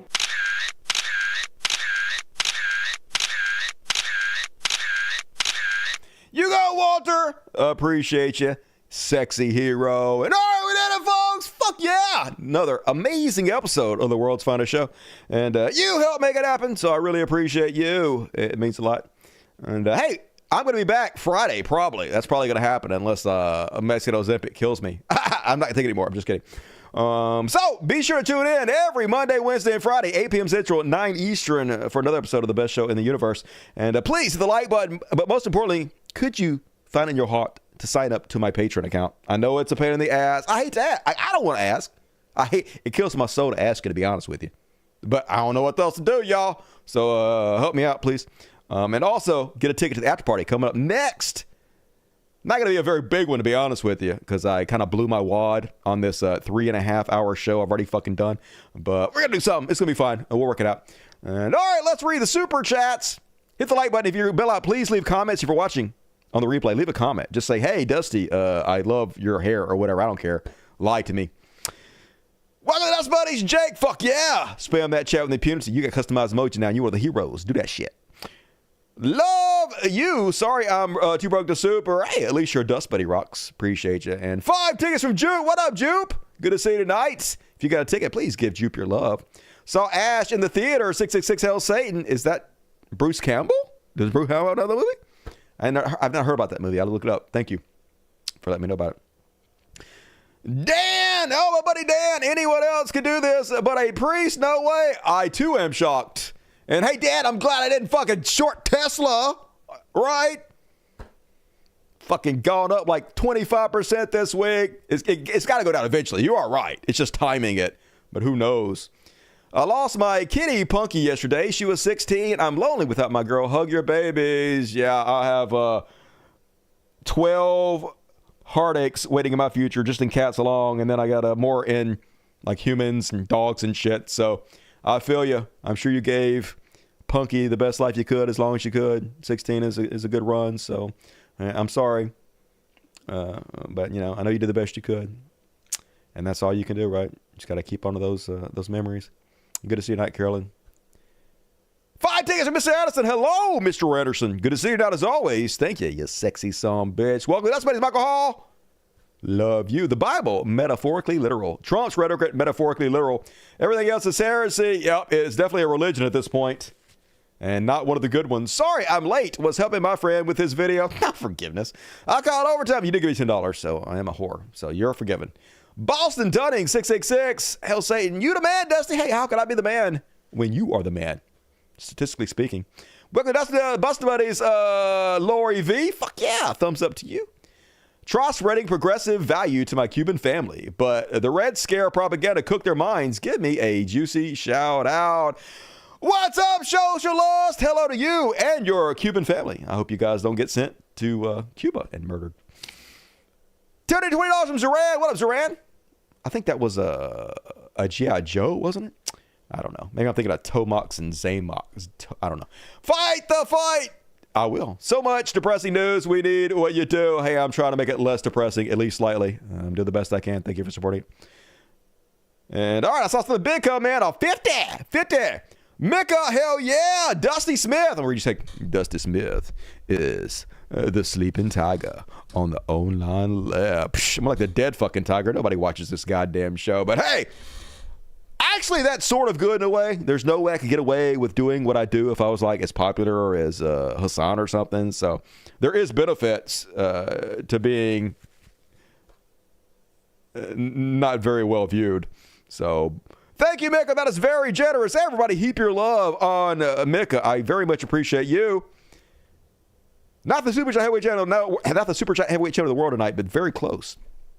Are you worried about AI haters? Why would I be worried about AI haters? No. Every single person who hates AI will eventually be using AI. 100% of them. 0% of the people bitching about AI are not going to use AI in the future. It's just stupid to me. It's like people that used to bitch about the internet. Every single one of those motherfuckers on the internet now. Everybody's already using AI, for one thing. AI is already in every algorithm. If you're watching a YouTube video, you're using AI. If you're searching Google, you're using AI. If you're doing fucking anything, if you're on Facebook, you're using AI. I mean, but every single person will eventually knowingly use AI. They're just, it's like everything. When it's new, it's scary at first. But to me, it's just silly. So I ain't worried about it. Keep rocking, brother. It's hard to keep hope alive, but it's easier knowing you're out there. Love you. Dude, hey, love you back, Elon, Montoya. Yeah, I mean, this has to happen, unfortunately. It's a sad time in which we find ourselves, but at least we're all in this together, right? You know, we're all experiencing this together. And we'll get through it. I do believe most of us anyway. Those of us that don't get to the rape camp, so do your best to avoid that. And all right, anything else pop up? Nope. Hell yeah. All right, folks. Gonna be back in a couple days. Day after tomorrow, to be honest, to be exact. All right. And let me click on this. What is happening? All right. Not gonna make. All right, don't let me click. I didn't. Okay, you're gonna crash. That's what I wanted you to do. You knew exactly what I wanted. Thank you for reading my mind. And all right, I'm gonna do a quick kitty party. Let me play a song. Let's see what song. We'll play I'm a Nazi, since he is a Nazi. Better than any Kanye song he's put out in years. They told me stop, but I doubled down. Back in the news, I'm the talk of the town. I said what I said, now they can't my crown. Adidas ran off, but I'm still Yeezus bound. I'm on X, wildin' out like I lost my meds. Screaming Hitler was cool like I lost my head. They said, yay, stop. I said, nah, I'm a boss instead. Then the brands disappeared like my common sense. Lost my deals. Love the shit out you guys. Oh, stop it. I didn't mean to do that. Fuck my life. Love the show, you guys. I will see you Friday. After party coming up next. Good night, everybody. Took the kids and I lost my peace. Now the only thing left is my warped beliefs. I'm a Nazi, yeah, I said it. Careers dropping like my credit. Tweets so dumb, get it. Still too rich, won't regret it. Easy. I was rocking the MAGA before it was cool. Now I'm dropping these bars like I just out of school. Said DEFCON 3, but I'm in self-destruct. Cause my brain's playing chess while my mouth playing duck. Yeah, Elon said chill, but I doubled down. Nick Fuentes at my crib like a lost lil clown. Lost Balenci, lost Gap, lost my place. Only thing I got left is dumbass face. Wait, let me drop a gem. Shapiro and Rogan, won't talk to them. Nope. My net worth shrink like my relevance. Yikes. Still screaming dumb shit like a sedative. They tried to cancel me, but I'm still here.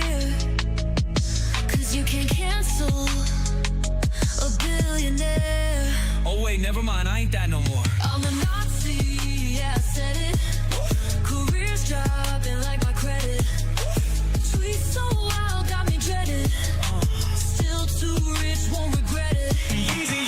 Nazi, yeah, I said it. Careers dropping like my credit. Tweets so wild, got me dreaded. Still too rich, won't regret it. Easy. Lost my mind, lost my wife, lost my relevance. Going full villain, no room for benevolence. Adidas said bye, I just doubled my arrogance. Now I'm on X, just spreading malevolence. Wanna be Trump, wanna be Mussolini, but all that I got some tweets that are greasy. Fans in my mentions like, yay, what you doing? I said I'm a Nazi, then ruin my unit. He's a sparks, now he's a ran. From the checks, from the press, from the fans. Lost it all, now I'm all alone. Just me, my rants, and the stupid phone.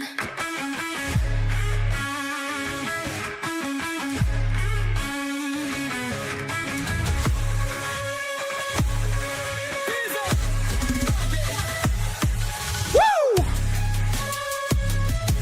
Yeah!